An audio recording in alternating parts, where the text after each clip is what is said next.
Childhood by Leo Tolstoy.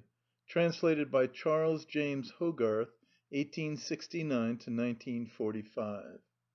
Chapter 1. The Tutor, Karl Evenich. On the 12th of August, 18 something, just 3 days after my 10th birthday, when I had been given such wonderful presents, I was awakened at 7 o'clock in the morning by Karl Evenich slapping the wall close to my head with a fly-flap made of sugar paper and a stick. He did this so roughly that he hit the image of my patron saint suspended to the oaken back of my bed, and the dead fly fell down on my curls. I peeped out from under the coverlet, steadied the still shaking image with my hand, flicked the dead fly onto the floor, and gazed at Karl Ivanitch with sleepy, wrathful eyes.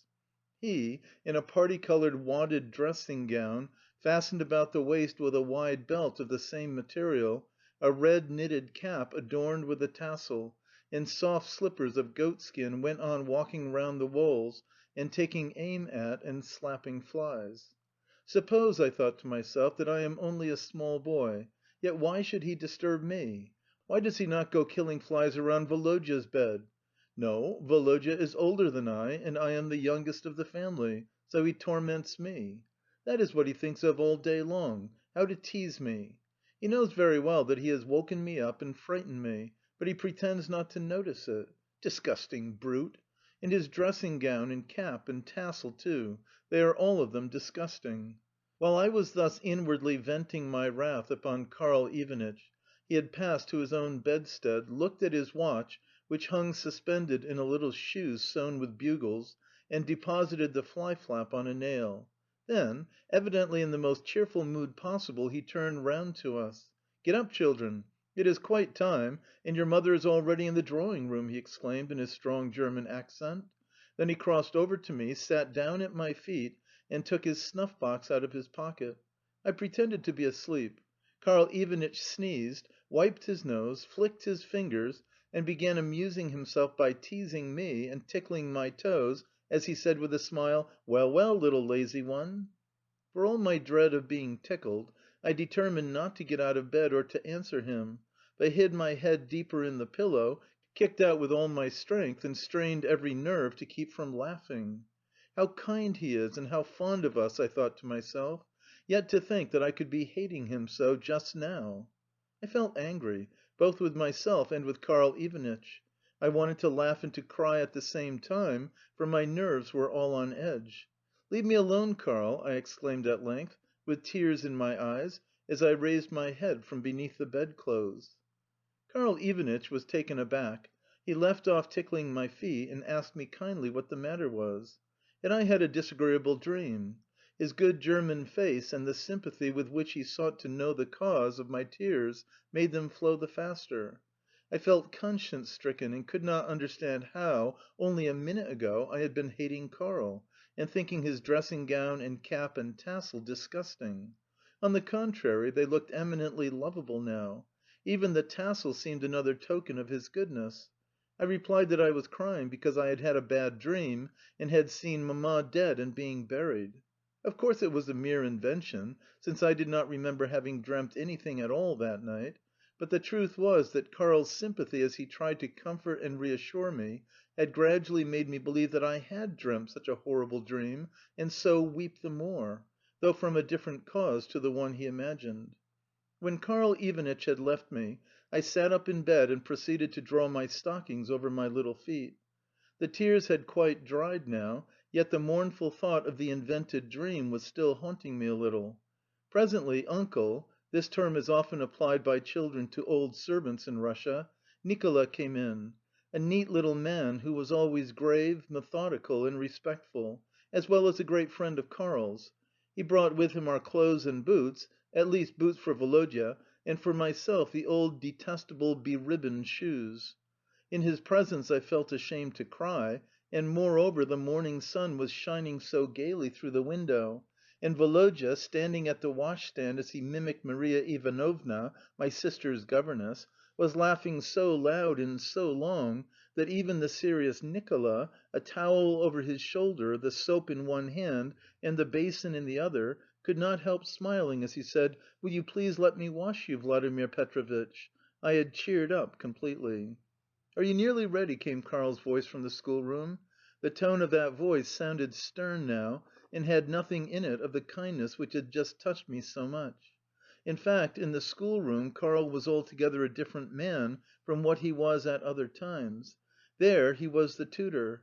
I washed and dressed myself hurriedly, and, a brush still in my hand as I smoothed my wet hair, answered to his call.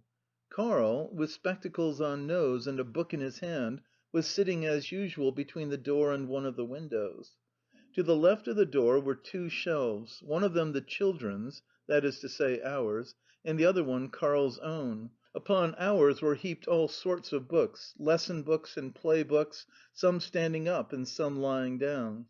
The only two standing decorously against the wall were two large volumes of a Histoire des Voyages in red binding. On that shelf could be seen books, thick and thin, and books large and small, as well as covers without books and books without covers, since everything got crammed up together anyhow when playtime arrived, and we were told to put the library, as Karl called these shelves, in order. The collection of books on his own shelf was, if not so numerous as ours, at least more varied. Three of them in particular I remember, namely a German pamphlet, minus a cover, on manuring cabbages in kitchen gardens, a history of the 7 Years' War, bound in parchment and burnt at one corner, and a course of hydrostatics. Though Karl passed so much of his time in reading that he had injured his sight by doing so, he never read anything beyond these books and the Northern Bee. Another article on Karl's shelf I remember well. This was a round piece of cardboard fastened by a screw to a wooden stand, with a sort of comic picture of a lady and a hairdresser glued to the cardboard. Karl was very clever at fixing pieces of cardboard together, and had devised this contrivance for shielding his weak eyes from any very strong light. I can see him before me now, the tall figure in its wadded dressing gown and red cap, a few grey hairs visible beneath the latter, sitting beside the table, the screen with the hairdresser shading his face, one hand holding a book and the other one resting on the arm of the chair. Before him lie his watch with a huntsman painted on the dial, a check cotton handkerchief, a round black snuff box, and a green spectacle case. The neatness and orderliness of all these articles show clearly that Karl Ivanitch has a clear conscience and a quiet mind. Sometimes, when tired of running about the salon downstairs, I would steal on tiptoe to the schoolroom and find Karl sitting alone in his armchair, as with a grave and quiet expression on his face he perused one of his favourite books. Yet sometimes also there were moments when he was not reading, and when the spectacles had slipped down his large aquiline nose, and the blue, half-closed eyes and faintly smiling lips seemed to be gazing before them with a curious expression.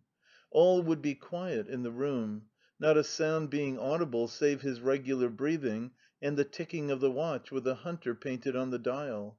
He would not see me, and I would stand at the door and think, "Poor, poor old man! There are many of us, and we can play together and be happy, but he sits there all alone, and has nobody to be fond of him. Surely he speaks truth when he says that he is an orphan. And the story of his life, too, how terrible it is! I remember him telling it to Nicola. How dreadful to be in his position! Then I would feel so sorry for him that I would go to him and take his hand and say, 'Dear Karl Ivanitch,' and he would be visibly delighted whenever I spoke to him like this, and would look much brighter." On the second wall of the schoolroom hung some maps, mostly torn, but glued together again by Karl's hand. On the third wall, in the middle of which stood the door, hung on one side of the door a couple of rulers, one of them ours, much bescratched, and the other one his, quite a new one, with on the further side of the door a blackboard on which our more serious faults were marked by circles and our lesser faults by crosses. To the left of the blackboard was the corner in which we had to kneel when naughty. How well I remember that corner, the shutter on the stove, the ventilator above it, and the noise which it made when turned. Sometimes I would be made to stay in that corner till my back and knees were aching all over, and I would think to myself, "Has Karl Ivanitch forgotten me?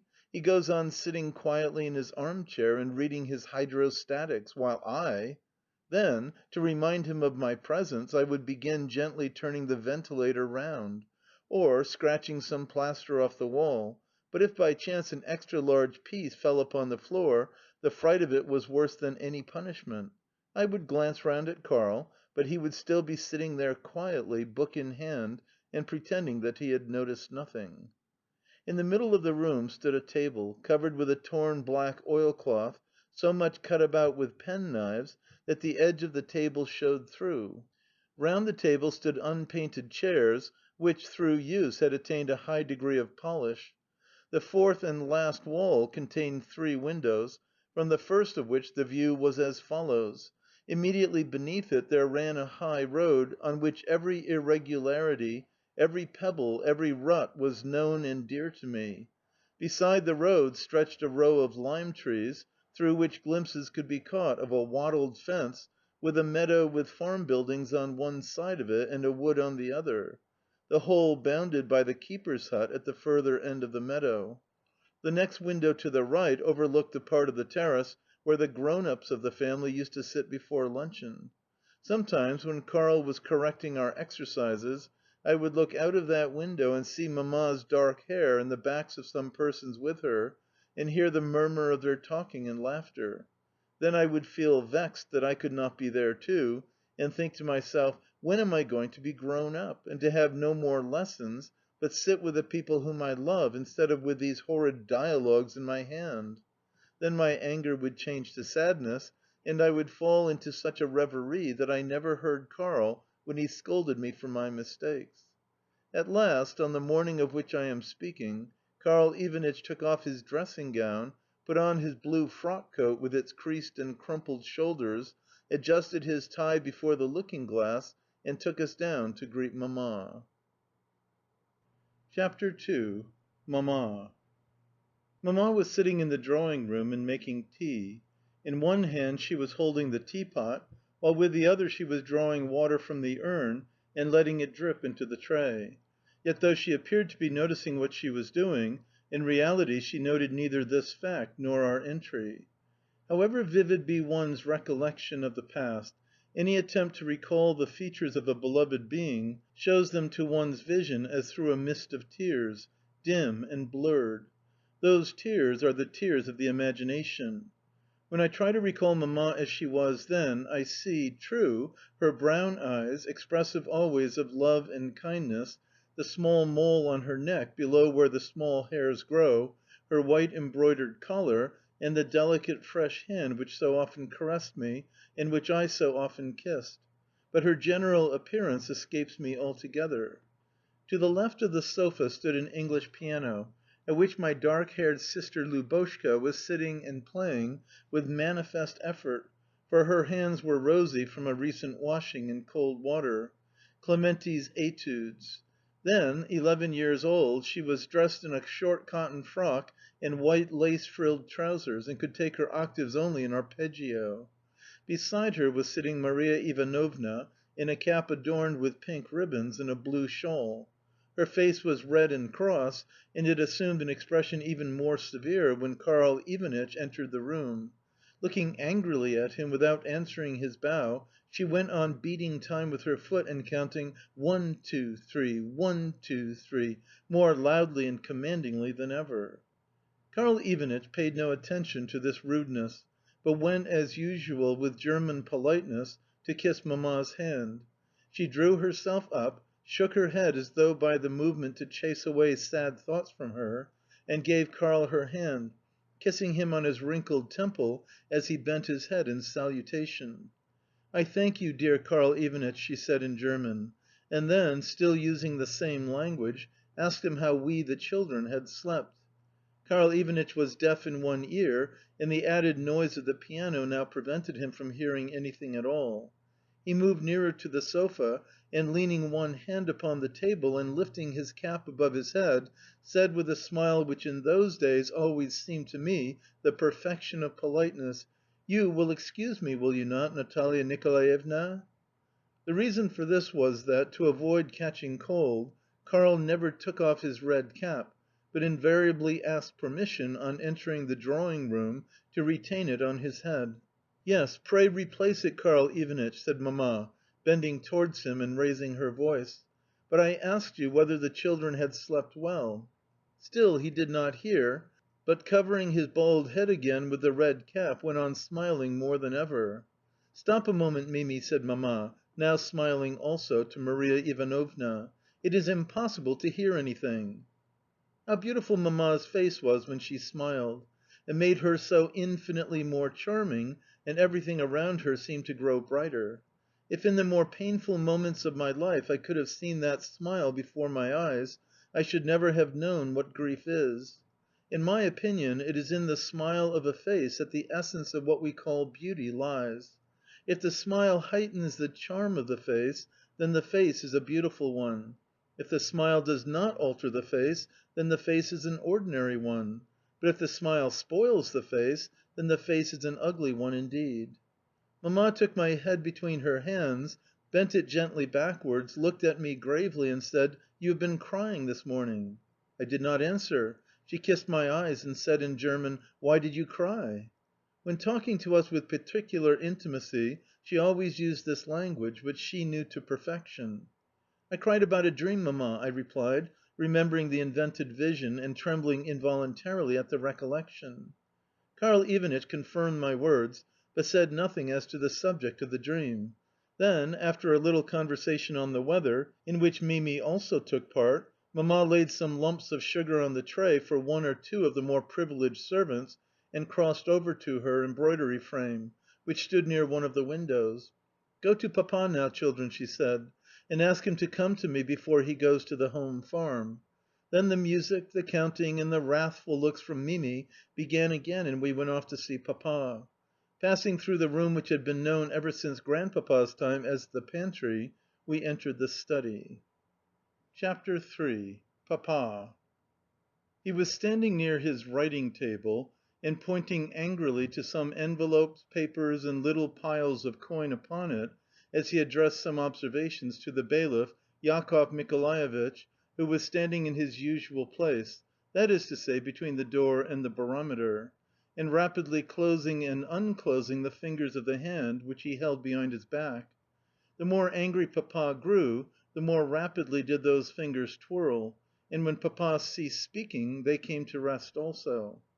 Yet, as soon as ever Jakoff himself began to talk, they flew here, there, and everywhere with lightning rapidity. These movements always appeared to me an index of Jakoff's secret thoughts, though his face was invariably placid and expressive alike of dignity and submissiveness, as who should say, "I am right, yet let it be as you wish." On seeing us, Papa said, "Directly, wait a moment," and looked towards the door as a hint for it to be shut. "Gracious heavens! What can be the matter with you to day, Jakoff?" he went on, with a hitch of one shoulder, a habit of his. "This envelope here with the 800 roubles enclosed" Jacob took out a set of tablets, put down 800, and remained looking at the figures while he waited for what was to come next, "is for expenses during my absence. Do you understand? From the mill you ought to receive 1,000 roubles. Is not that so? And from the treasury mortgage you ought to receive some 8,000 roubles. From the hay, of which, according to your calculations, we shall be able to sell 7,000 poods, at 45 kopecks apiece, there should come in 3,000. Consequently, the sum total that you ought to have in hand soon is how much? 12,000 roubles. Is that right?" "Precisely," answered Jakoff. Yet by the extreme rapidity with which his fingers were twitching, I could see that he had an objection to make. Papa went on. "Well, of this money you will send 10,000 roubles to the Petrovskoe local council. As for the money already at the office, you will remit it to me, and enter it as spent on this present date." Jakoff turned over the tablet marked 12,000, and put down 21,000, seeming by his action to imply that 12,000 roubles had been turned over in the same fashion as he had turned the tablet. "And this envelope with the enclosed money," concluded Papa, "you will deliver for me to the person to whom it is addressed."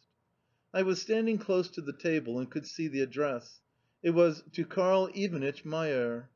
Perhaps Papa had an idea that I had read something which I ought not, for he touched my shoulder with his hand and made me aware by a slight movement that I must withdraw from the table.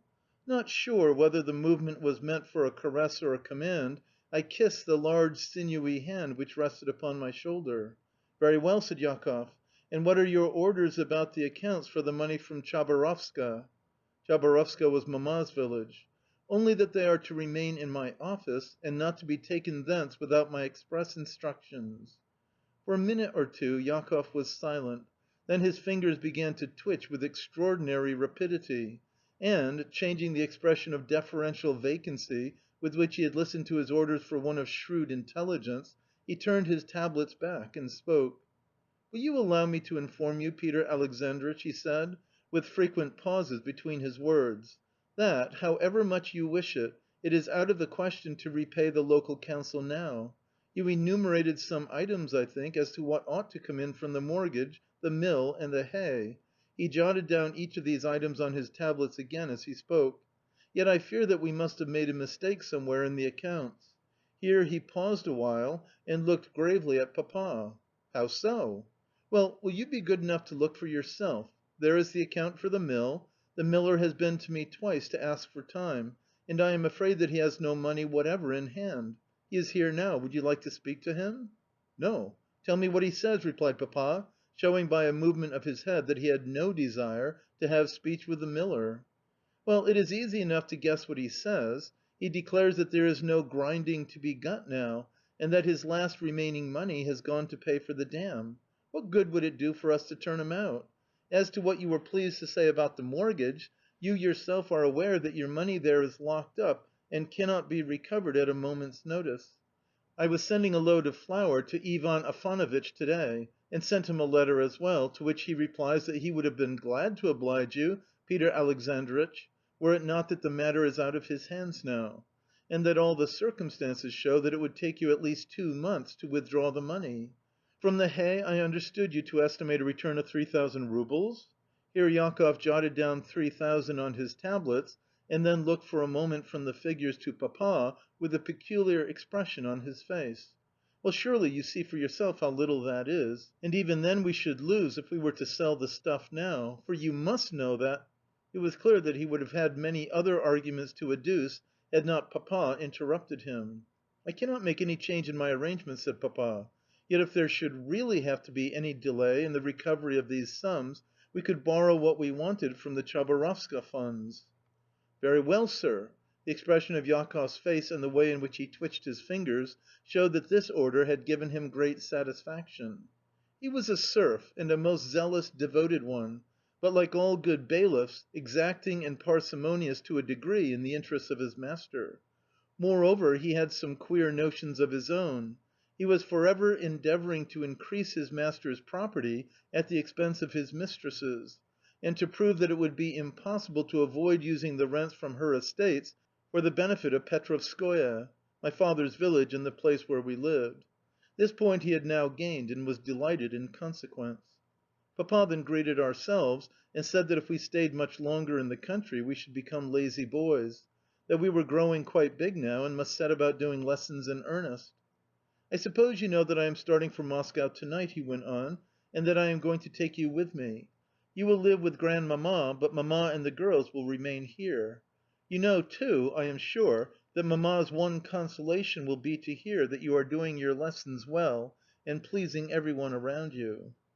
The preparations which had been in progress for some days past had made us expect some unusual event, but this news left us thunderstruck.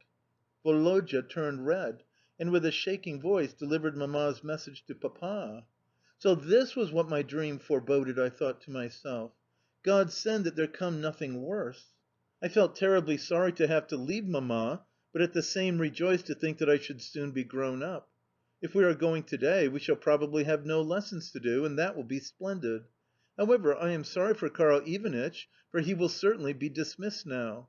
That was why that envelope had been prepared for him. I think I would almost rather stay and do lessons here than leave Mamma or hurt poor Karl. He is miserable enough already.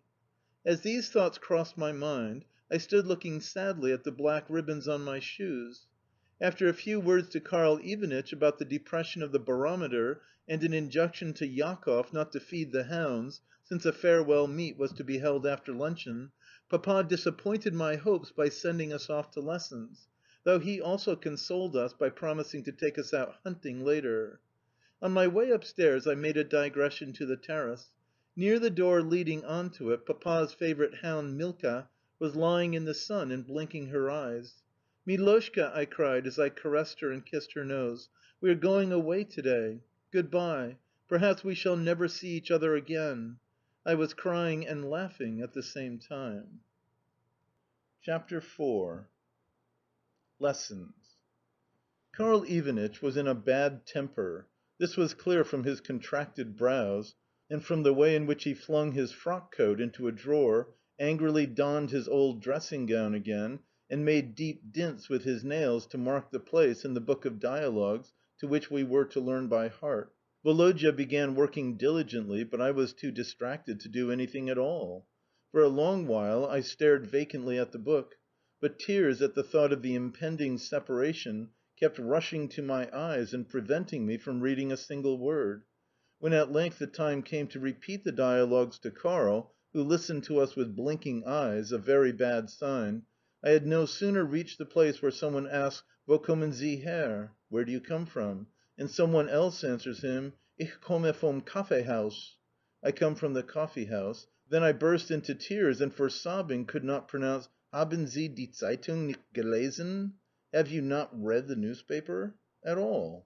Next, when we came to our writing lesson, the tears kept falling from my eyes and making a mess on the paper, as though someone had written on blotting paper with water. Karl was very angry. He ordered me to go down upon my knees, declared that it was all obstinacy and puppet comedy playing (a favourite expression of his) on my part, threatened me with the ruler, and commanded me to say that I was sorry.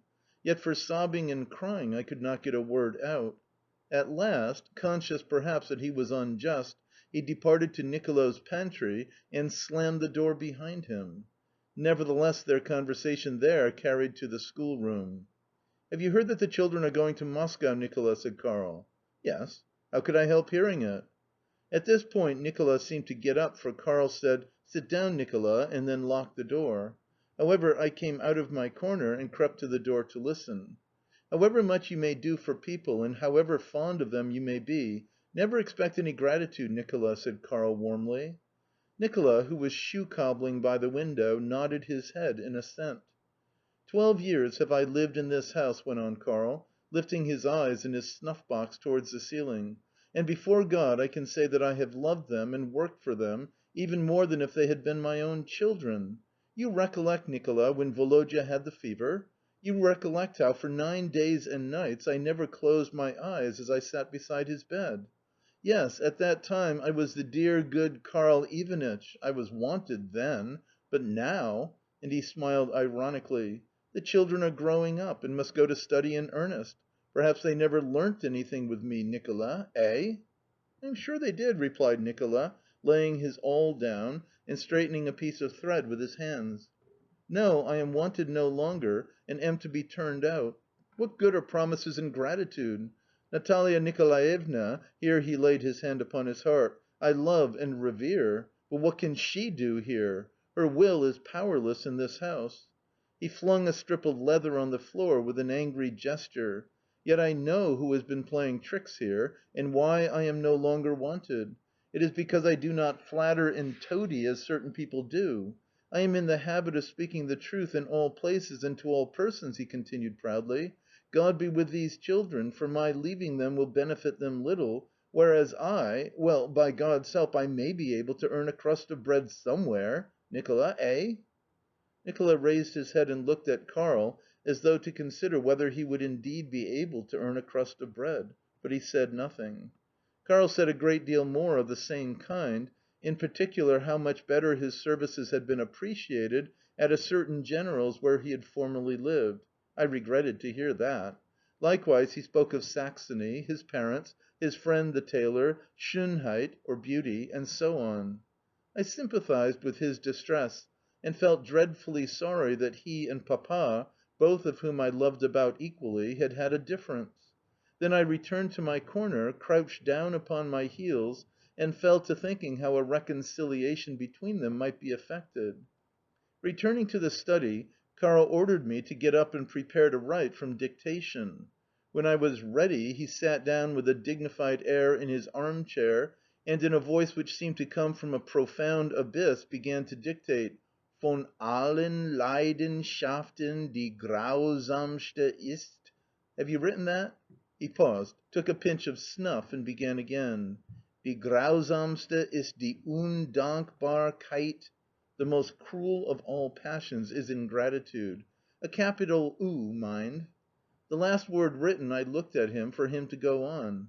"Punctum. Stop," he concluded, with a faintly perceptible smile, as he signed to us to hand him our copybooks. Several times, and in several different tones, and always with an expression of the greatest satisfaction, did he read out that sentence, which expressed his predominant thought at the moment. Then he set us to learn a lesson in history, and sat down near the window. His face did not look so depressed now, but, on the contrary, expressed eloquently the satisfaction of a man who had avenged himself for an injury dealt him. By this time it was 1:15, but Karl Ivanitch never thought of releasing us. He merely set us a new lesson to learn. My fatigue and hunger were increasing in equal proportions, so that I eagerly followed every sign of the approach of luncheon. First came the housemaid with a cloth to wipe the plates, next the sound of crockery resounded in the dining room as the table was moved and chairs placed round it. After that, Mimi, Lubotshka, and Katenka (Katenka was Mimi's daughter and 12 years old) came in from the garden. But Foka, the servant who always used to come and announce luncheon, was not yet to be seen. Only when he entered was it lawful to throw one's books aside and run downstairs. Hark! Steps resounded on the staircase, but they were not Foka's. Foka's I had learnt to study, and knew the creaking of his boots well. The door opened, and a figure unknown to me made its appearance. CHAPTER V. THE IDIOT.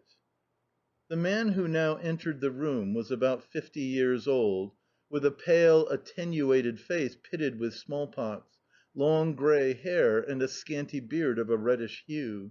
Likewise he was so tall that, on coming through the doorway, he was forced not only to bend his head, but to incline his whole body forward. He was dressed in a sort of smock that was much torn, and held in his hand a stout staff.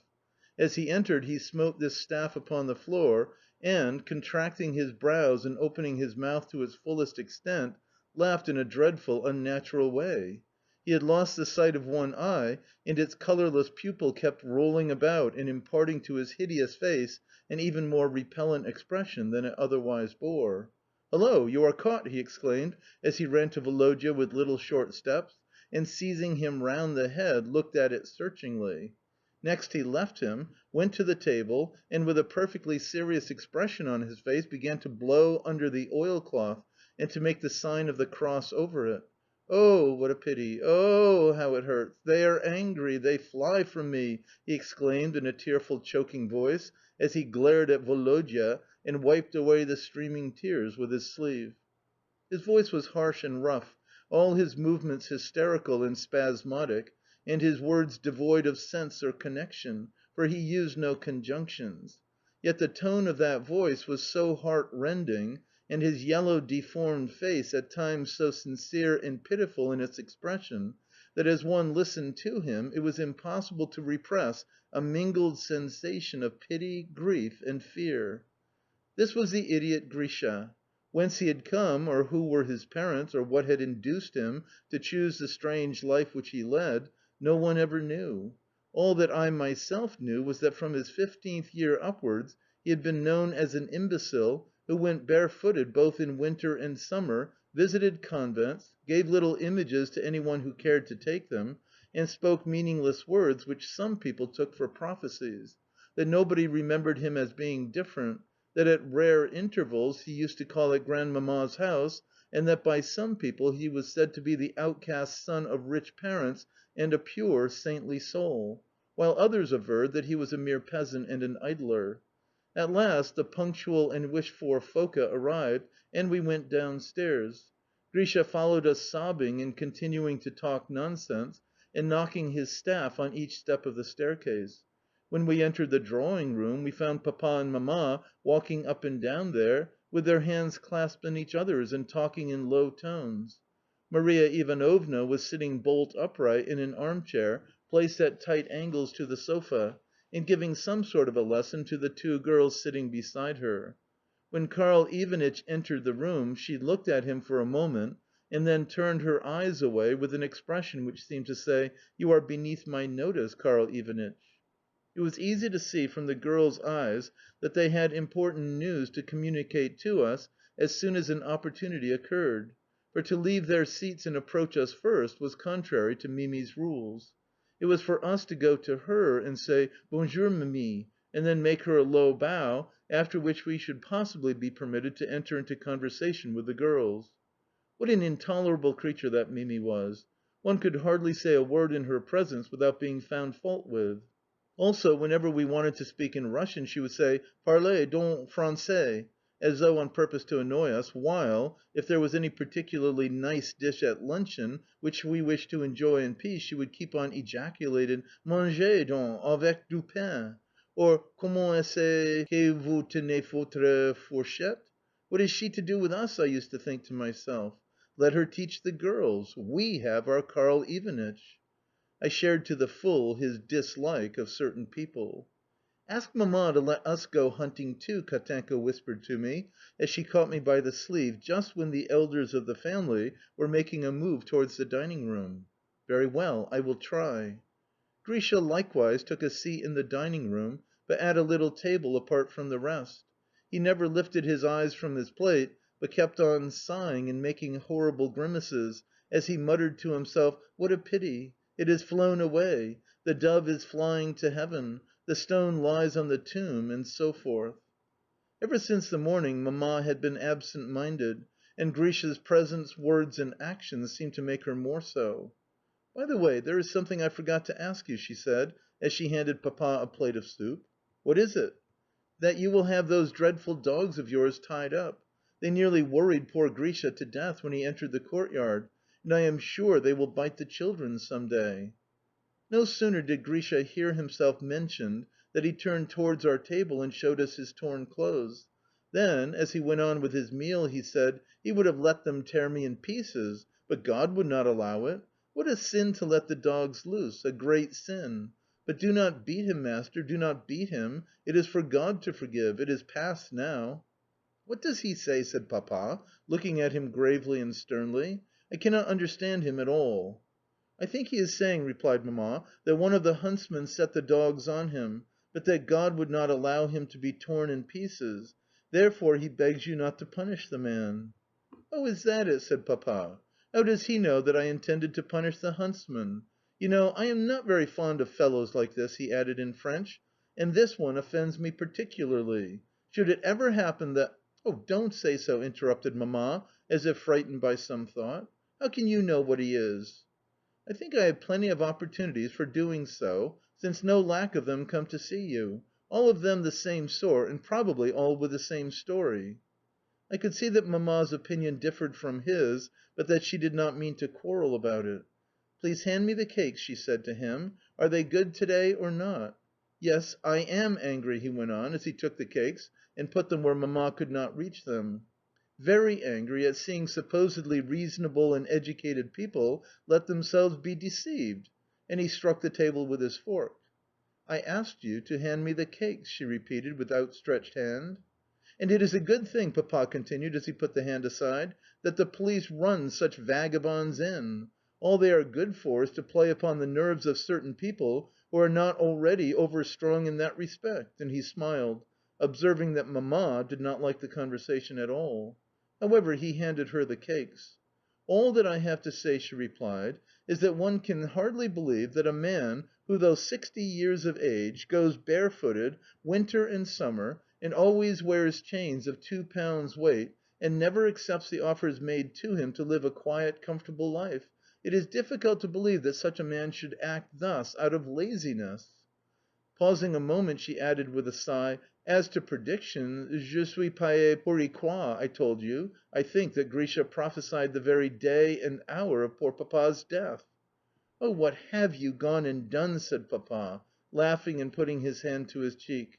Whenever he did this, I used to look for something particularly comical from him. "Why did you call my attention to his feet? I looked at them and now can eat nothing more." Luncheon was over now, and Lubotshka and Katenka were winking at us, fidgeting about in their chairs and showing great restlessness. The winking of course signified, "Why don't you ask whether we, too, may go to the hunt?" I nudged Woloda, and Woloda nudged me back, until at last I took heart of grace and began, at first shyly, but gradually with more assurance, to ask if it would matter much if the girls, too, were allowed to enjoy the sport. Thereupon a consultation was held among the elder folks, and eventually leave was granted, Mamma, to make things still more delightful, saying that she would come too. CHAPTER VI. Preparations for the chase. During dessert Jakoff had been sent for, and orders given him to have ready the carriage, the hounds, and the saddle horses, every detail being minutely specified, and every horse called by its own particular name. As Woloda's usual mount was lame, Papa ordered a hunter to be saddled for him, which term "hunter" so horrified Mamma's ears that she imagined it to be some kind of an animal which would at once run away and bring about Woloda's death. Consequently, in spite of all Papa's and Woloda's assurances, the latter glibly affirming that it was nothing, and that he liked his horse to go fast, poor Mamma continued to exclaim that her pleasure would be quite spoilt for her. When luncheon was over, the grown-ups had coffee in the study, while we younger ones ran into the garden and went chattering along the undulating paths with their carpet of yellow leaves. We talked about Woloda's riding a hunter, and said what a shame it was that Lubotshka could not run as fast as Katenka, and what fun it would be if we could see Grisha's chains, and so forth. But of the impending separation we said not a word. Our chatter was interrupted by the sound of the carriage driving up, with a village urchin perched on each of its springs. Behind the carriage rode the huntsman with the hounds, and they again were followed by the groom Ignat on the steed intended for Woloda, with my old horse trotting alongside. After running to the garden fence to get a sight of all these interesting objects, and indulging in a chorus of whistling and hallooing, we rushed upstairs to dress, our one aim being to make ourselves look as like the huntsman as possible. The obvious way to do this was to tuck one's breeches inside one's boots. We lost no time over it all, for we were in a hurry to run to the entrance steps again, there to feast our eyes upon the horses and hounds, and to have a chat with the huntsman. The day was exceedingly warm, while, though clouds of fantastic shape had been gathering on the horizon since morning and driving before a light breeze across the sun, it was clear that for all their menacing blackness they did not really intend to form a thunderstorm and spoil our last day's pleasure. Moreover, towards afternoon some of them broke, grew pale and elongated, and sank to the horizon again, while others of them changed to the likeness of white, transparent fish scales. In the east, over Maslovska, a single lurid mass was lowering, but Karl Evenich, who always seemed to know the ways of the heavens, said that the weather would still continue to be fair and dry. In spite of his advanced years, it was in quite a sprightly manner that Foka came out to the entrance steps, to give the order "Drive up!" In fact, as he planted his legs firmly apart and took up his station between the lowest step and the spot where the coachman was to halt, his mien was that of a man who knew his duties, and had no need to be reminded of them by anybody. Presently the ladies also came out, and after a little discussion as to seats and the safety of the girls, all of which seemed to me wholly superfluous, they settled themselves in the vehicle, opened their parasols, and started. As the carriage was driving away, Mamma pointed to the hunter and asked nervously, "Is that the horse intended for Vladimir Petrovitch?" On the groom answering in the affirmative, she raised her hands in horror and turned her head away. As for myself, I was burning with impatience. Clambering on to the back of my steed I was just tall enough to see between its ears I proceeded to perform evolutions in the courtyard. "Mind you don't ride over the hounds, sir," said one of the huntsmen. "Hold your tongue! It is not the first time I have been one of the party," I retorted with dignity. Although Woloda had plenty of pluck, he was not altogether free from apprehensions as he sat on the hunter, Indeed, he more than once asked as he patted it, "Is he quiet?" He looked very well on horseback, almost a grown up young man, and held himself so upright in the saddle that I envied him, since my shadow seemed to show that I could not compare with him in looks. Presently Papa's footsteps sounded on the flagstones, the whip collected the hounds, and the huntsmen mounted their steeds. Papa's horse came up in charge of a groom, the hounds of his particular leash sprang up from their picturesque attitudes to fawn upon him, and Milka, in a collar studded with beads, came bounding joyfully from behind his heels to greet and sport with the other dogs. Finally, as soon as Papa had mounted, we rode away. CHAPTER VII. THE HUNT. At the head of the cavalcade rode Turka, on a hog-backed roan. On his head he wore a shaggy cap, while with a magnificent horn slung across his shoulders and a knife at his belt, he looked so cruel and inexorable that one would have thought he was going to engage in bloody strife with his fellow men rather than to hunt a small animal. Around the hind legs of his horse the hounds gambolled like a cluster of checkered, restless balls. If one of them wished to stop, it was only with the greatest difficulty that it could do so, since not only had its leash fellow also to be induced to halt, but at once one of the huntsmen would wheel round, crack his whip, and shout to the delinquent, "Back to the pack, there!" Arrived at a gate, Papa told us and the huntsman to continue our way along the road, and then rode off across a cornfield. The harvest was at its height. On the further side of a large, shining, yellow stretch of cornland lay a high purple belt of forest, which always figured in my eyes as a distant, mysterious region behind which either the world ended or an uninhabited waste began. This expanse of cornland was dotted with swaths and reapers, while along the lanes where the sickle had passed could be seen the backs of women as they stooped among the tall, thick grain, or lifted armfuls of corn and rested them against the shocks. In one corner a woman was bending over a cradle, and the whole stubble was studded with sheaves and cornflowers. In another direction shirt-sleeved men were standing on wagons, shaking the soil from the stalks of sheaves, and stacking them for carrying.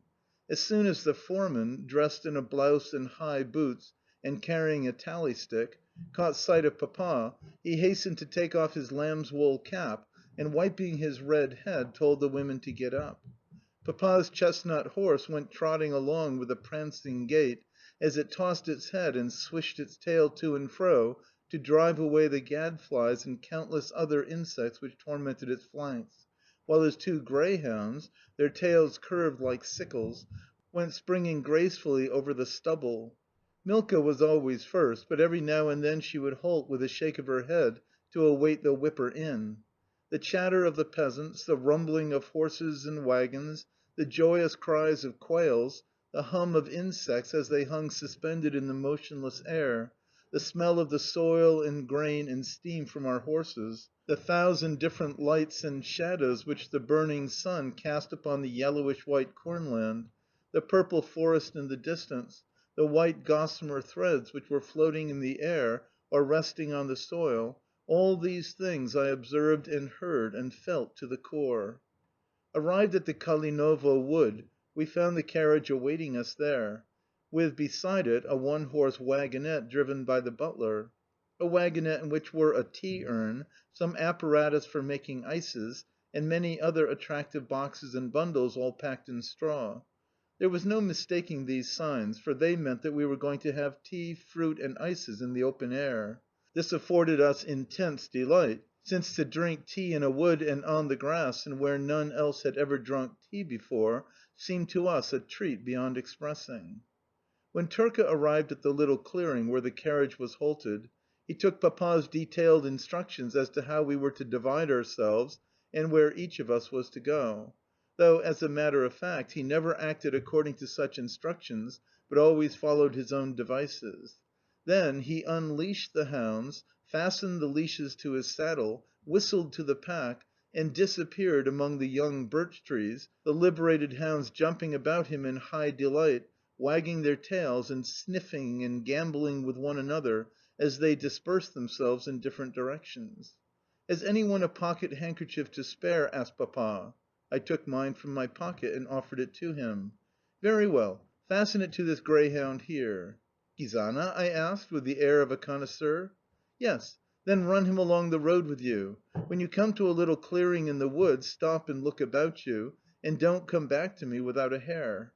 Accordingly, I tied my handkerchief round Gizana's soft neck, and set off running at full speed towards the appointed spot, Papa laughing as he shouted after me, "Hurry up, or you'll be late!" Every now and then Gizana kept stopping, pricking up his ears and listening to the hallooing of the beaters. Whenever he did this I was not strong enough to move him, and could do no more than shout, "Come on, come on!" Presently he set off so fast that I could not restrain him, and I encountered more than one fall before we reached our destination. Selecting there a level, shady spot, near the root of a great oak tree, I lay down on the turf, made Gizana crouch beside me, and waited. As usual, my imagination far outstripped reality. I fancied that I was pursuing at least my third hare, when, as a matter of fact, the first hound was only just giving tongue. Presently, however, Turka's voice began to sound through the wood in louder and more excited tones. The baying of a hound came nearer and nearer, and then another, and then a third, and then a fourth, deep throat joined in the rising and falling cadences of a chorus, until the whole had united their voices in one continuous, tumultuous burst of melody. As the Russian proverb expresses it, the forest had found a tongue, and the hounds were burning as with fire. My excitement was so great that I nearly swooned where I stood.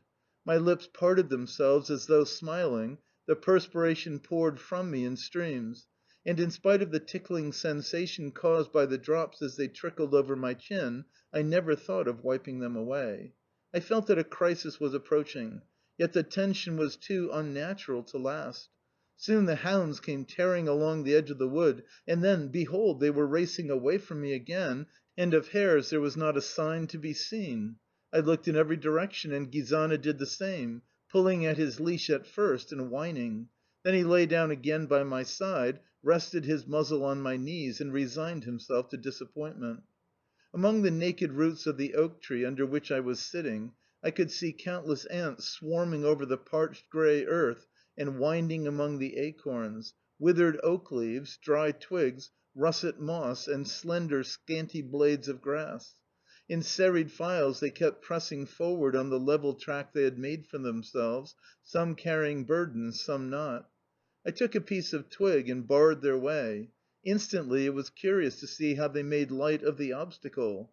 Some got past it by creeping underneath, and some by climbing over it.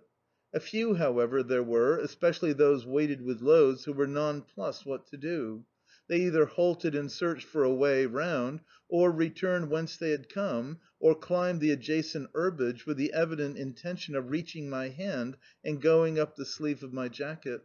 From this interesting spectacle my attention was distracted by the yellow wings of a butterfly which was fluttering alluringly before me.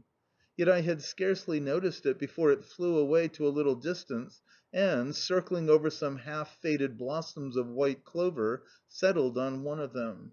Whether it was the sun's warmth that delighted it, or whether it was busy sucking nectar from the flower, at all events it seemed thoroughly comfortable.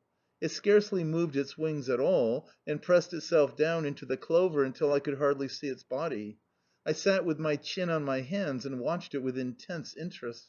Suddenly Gizana sprang up and gave me such a violent jerk that I nearly rolled over. I looked round. At the edge of the wood a hare had just come into view, with one ear bent down and the other sharply pricked. The blood rushed to my head, and I forgot everything else as I shouted, slipped the dog, and ran towards the spot. Yet all was in vain. The hare stopped, made a rush, and was lost to view.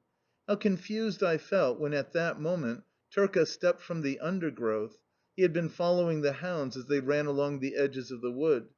He had seen my mistake, which had consisted in my not biding my time, and now threw me a contemptuous look as he said, "Ah, master!"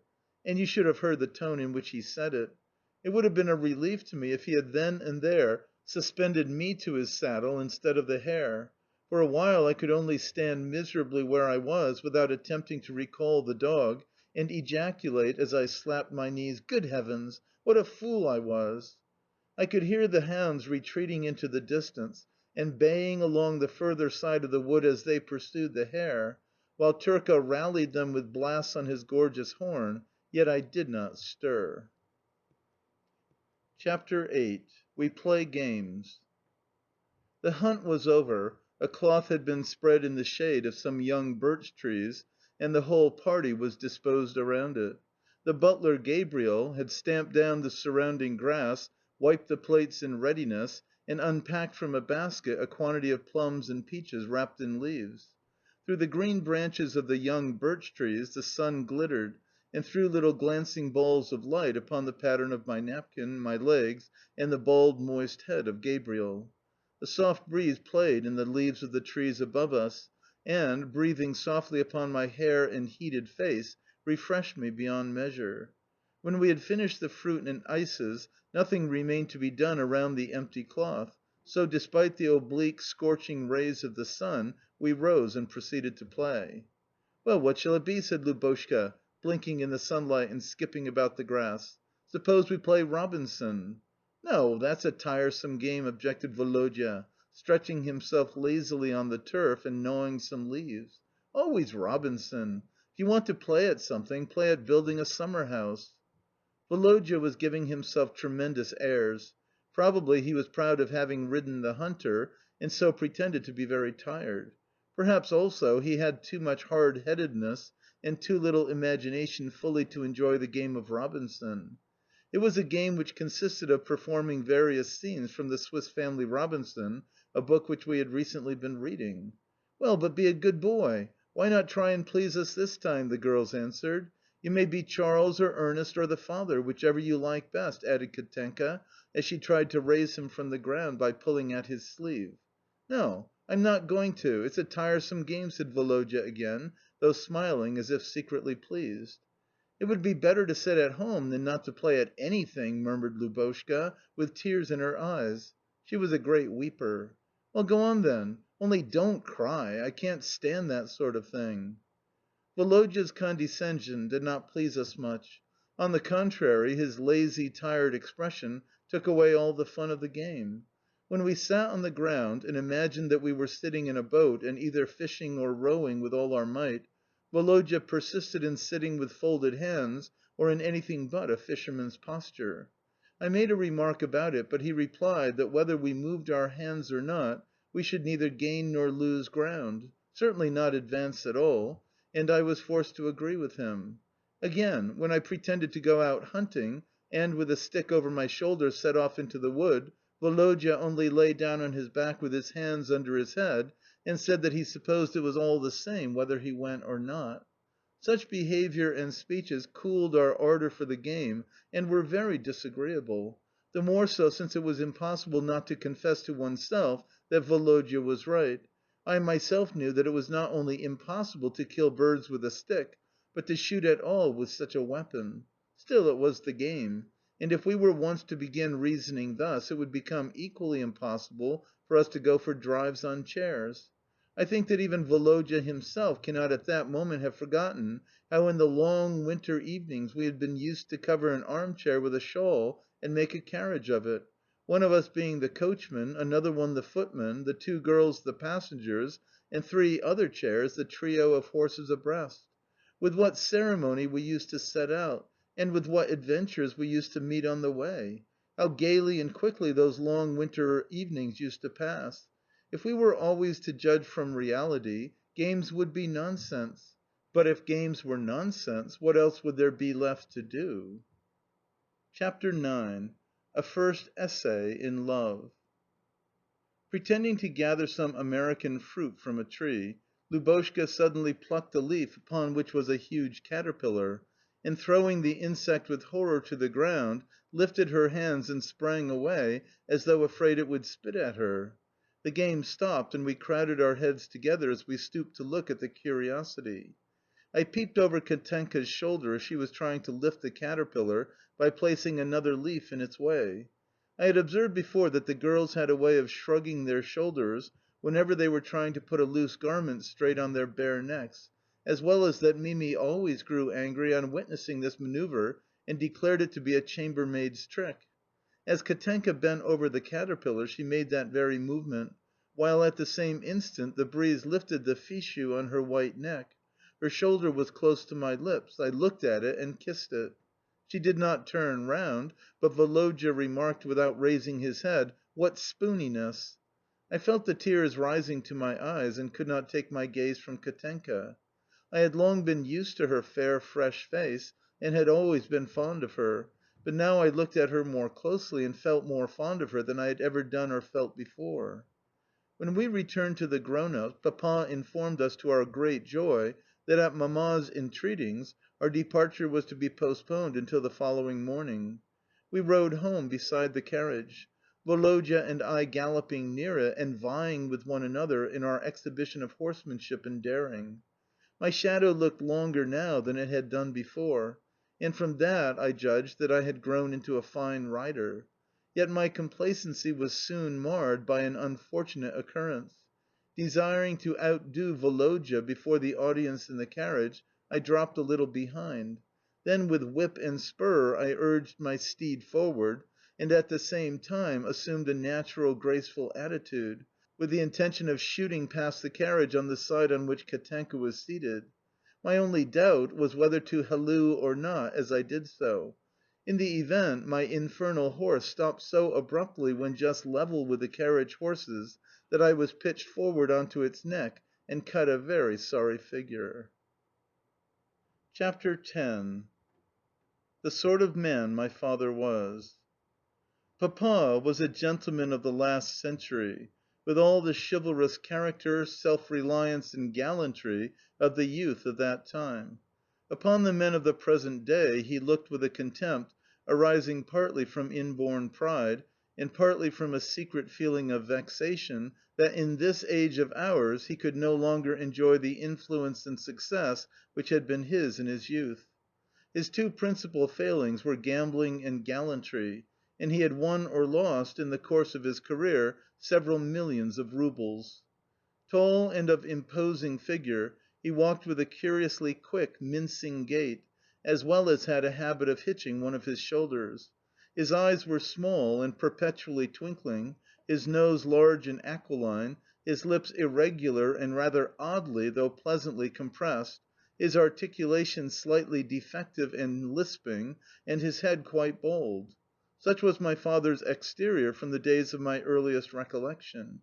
It was an exterior which not only brought him success and made him a man à bonne fortune, but one which pleased people of all ranks and stations. Especially did it please those whom he desired to please. At all junctures he knew how to take the lead, for though not deriving from the highest circles of society, he had always mixed with them and knew how to win their respect. He possessed in the highest degree that measure of pride and self-confidence which, without giving offence, maintains a man in the opinion of the world. He had much originality, as well as the ability to use it in such a way that it benefited him as much as actual worldly position or fortune could have done. Nothing in the universe could surprise him, and though not of eminent attainments in life, he seemed born to have acquired them. He understood so perfectly how to make both himself and others forget and keep at a distance the seamy side of life, with all its petty troubles and vicissitudes, that it was impossible not to envy him. He was a connoisseur in everything which could give ease and pleasure, as well as knew how to make use of such knowledge. Likewise, he prided himself on the brilliant connections which he had formed through my mother's family or through friends of his youth, and was secretly jealous of any one of a higher rank than himself any one, that is to say, of a rank higher than of a retired lieutenant of the Guards. Moreover, like all ex-officers, he refused to dress himself in the prevailing fashion, though he attired himself both originally and artistically, his invariable wear being light, loose-fitting suits, very fine shirts, and large collars and cuffs. Everything seemed to suit his upright figure and quiet, assured air. He was sensitive to the pitch of sentimentality, and, when reading a pathetic passage, his voice would begin to tremble and the tears to come into his eyes, until he had to lay the book aside. Likewise he was fond of music, and could accompany himself on the piano as he sang the love songs of his friend A., or gypsy songs, or themes from operas. But he had no love for serious music, and would frankly flout received opinion by declaring that whereas Beethoven's sonatas wearied him and sent him to sleep, his ideal of beauty was "Do not wake me, youth," as Semenoff sang it, or "Not one," as the gypsy Tanincha rendered that ditty. His nature was essentially one of those which follow public opinion concerning what is good, and consider only that good which the public declares to be so. It may be noted that the author has said earlier in the chapter that his father possessed much originality. God only knows whether he had any moral convictions. His life was so full of amusement that probably he never had time to form any, and was too successful ever to feel the lack of them. As he grew to old age he looked at things always from a fixed point of view, and cultivated fixed rules, but only so long as that point or those rules coincided with expediency. The mode of life which offered some passing degree of interest, that, in his opinion, was the right one, and the only one that men ought to affect. He had great fluency of argument, and this, I think, increased the adaptability of his morals, and enabled him to speak of one and the same act, now as good, and now with abuse as abominable. CHAPTER XI. In the drawing room and the study. Twilight had set in when we reached home. Mamma sat down to the piano, and we to a table, there to paint and draw in colours and pencil. Though I had only one cake of colour, and it was blue, I determined to draw a picture of the hunt. In exceedingly vivid fashion I painted a blue boy on a blue horse, and but here I stopped, for I was uncertain whether it was possible also to paint a blue hare.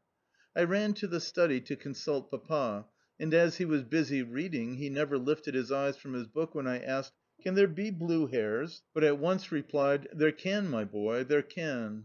Returning to the table I painted in my blue hare, but subsequently thought it better to change it into a blue bush. Yet the blue bush did not wholly please me, so I changed it into a tree, and then into a rick, until, the whole paper having now become one blur of blue, I tore it angrily in pieces and went off to meditate in the large armchair. Mamma was playing Field's second concerto. Field, it may be said, had been her master. As I dozed, the music brought up before my imagination a kind of luminosity, with transparent dream shapes. Next she played the Sonata Pathétique of Beethoven, and I at once felt heavy, depressed, and apprehensive. Mamma often played those two pieces, and therefore I well recollect the feelings they awakened in me. Those feelings were a reminiscence of what? Somehow I seemed to remember something which had never been. Opposite to me lay the study door, and presently I saw Jakoff enter it, accompanied by several long bearded men in kaftans. Then the door shut again. "Now they are going to begin some business or other," I thought.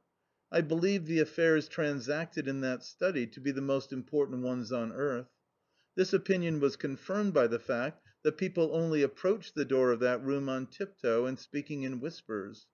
Presently Papa's resonant voice sounded within, and I also scented cigar smoke, always a very attractive thing to me.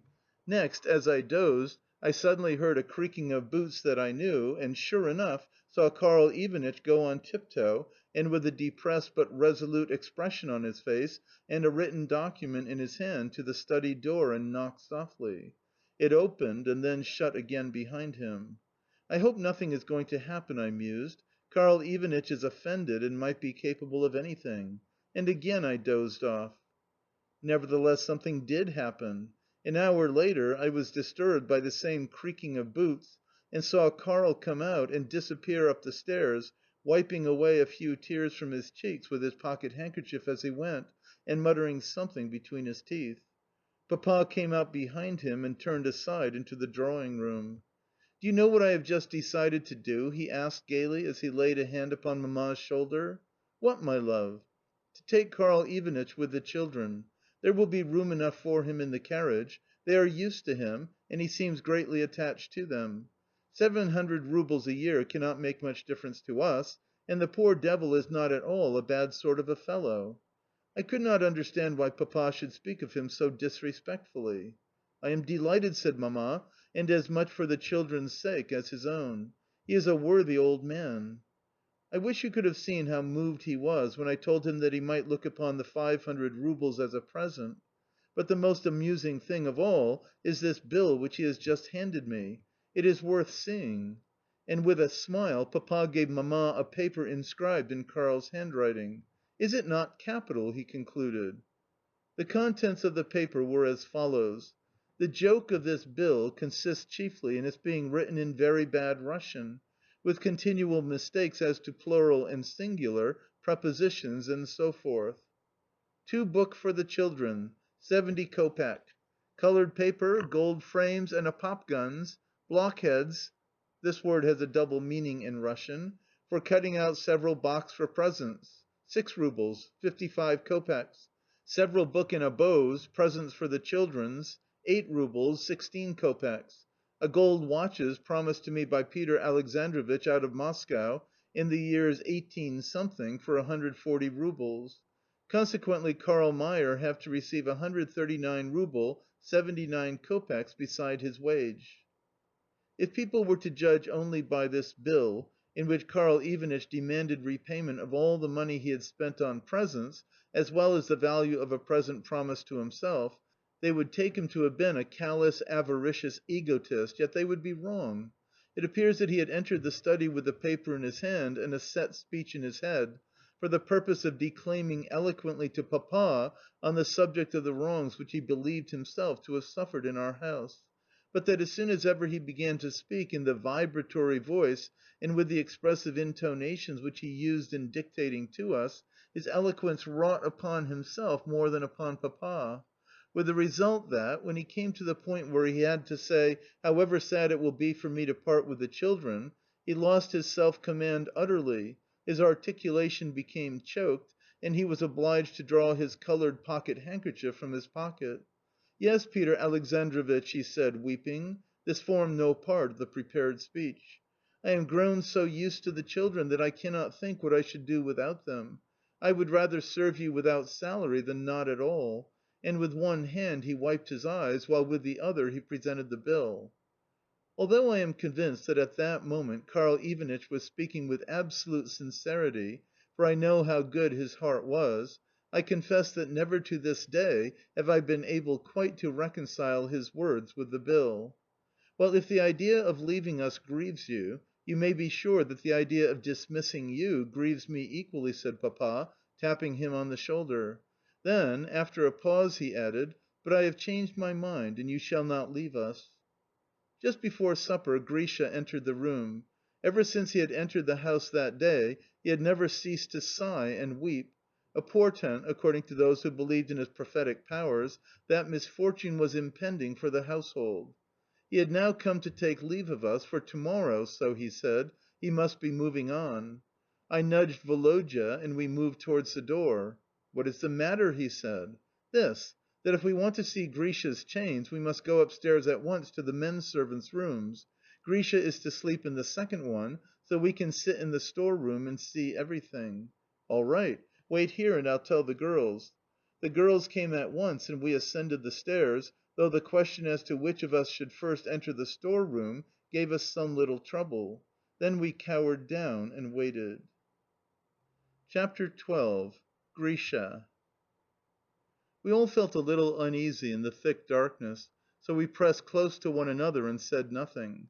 Before long Grisha arrived with his soft tread, carrying in one hand his staff, and in the others a tallow candle set in a brass candlestick. We scarcely ventured to breathe. "Our Lord Jesus Christ, Holy Mother of God, Father, Son, and Holy Ghost," he kept repeating, with the different intonations and abbreviations which gradually became peculiar to persons who are accustomed to pronounce the words with great frequency. Still praying, he placed his staff in a corner and looked at the bed, after which he began to undress.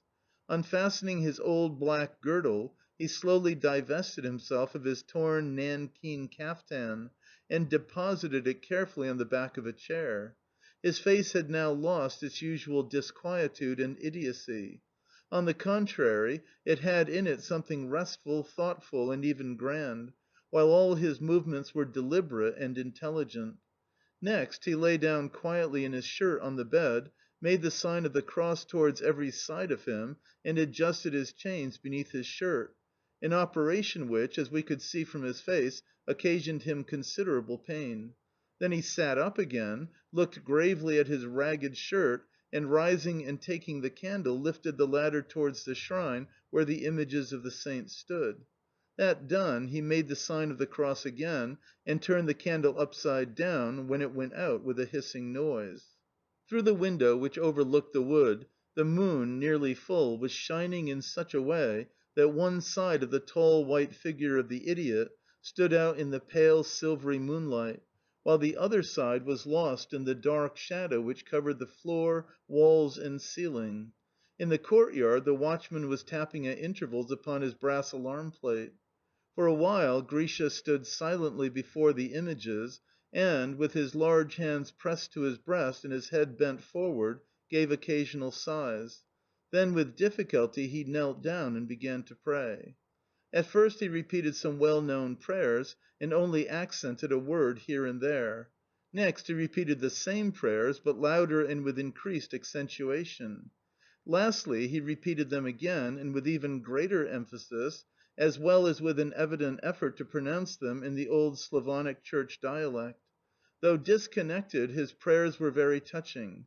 He prayed for all his benefactors, so he called every one who had received him hospitably, with, among them, Mamma and ourselves.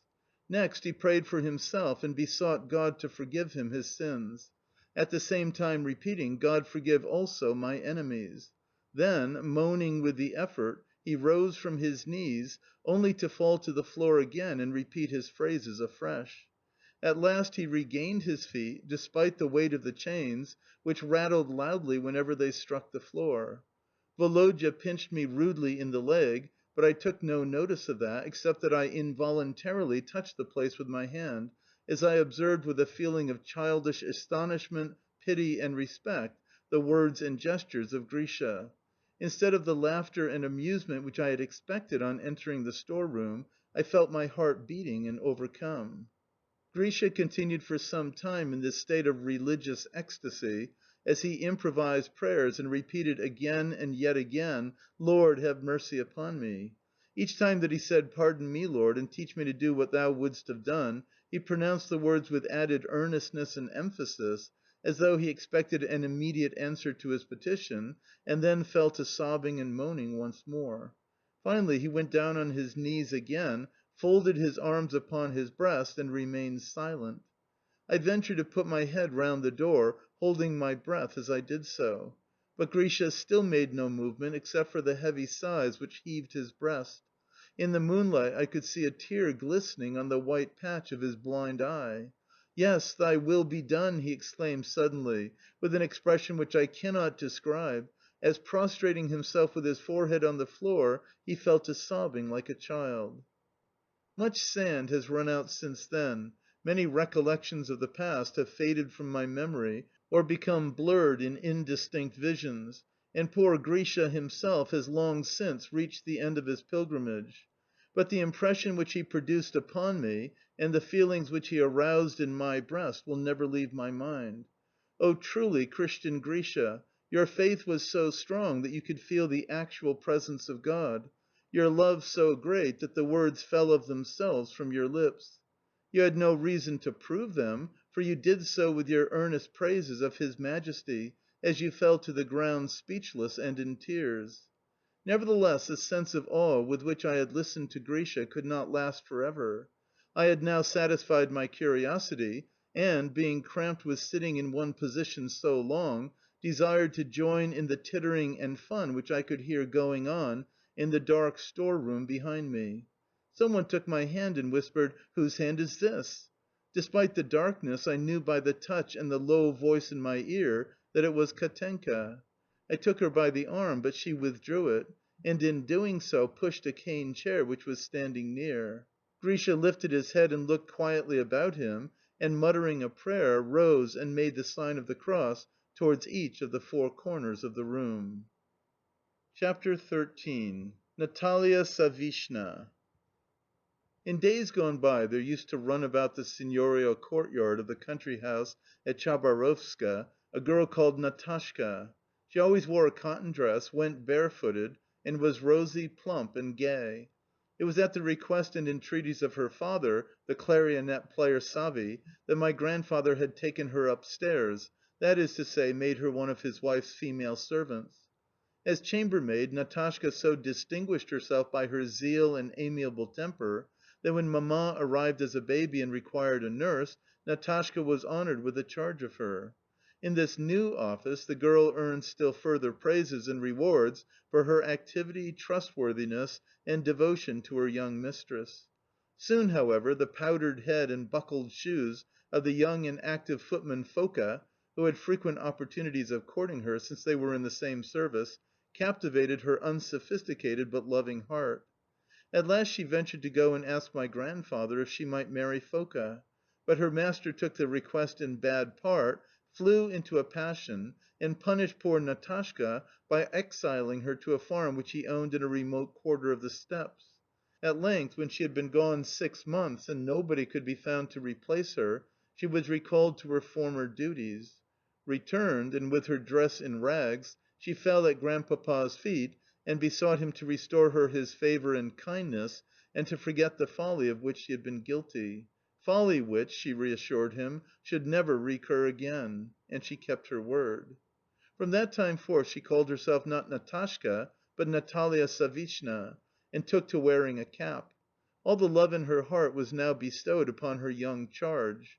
When Mamma had a governess appointed for her education, Natalia was awarded the keys as housekeeper, and henceforth had the linen and provisions under her care.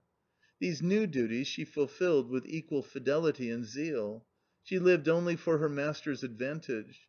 Everything in which she could detect fraud, extravagance, or waste she endeavoured to remedy to the best of her power. When Mamma married and wished in some way to reward Natalia Savishna for her 20 years of care and labour, she sent for her, and voicing in the tenderest terms her attachment and love, presented her with a stamped charter of her, Natalia's, freedom. It will be remembered that this was in the days of serfdom, telling her at the same time that whether she continued to serve in the household or not, she should always receive an annual pension of 300 roubles. Natalia listened in silence to this.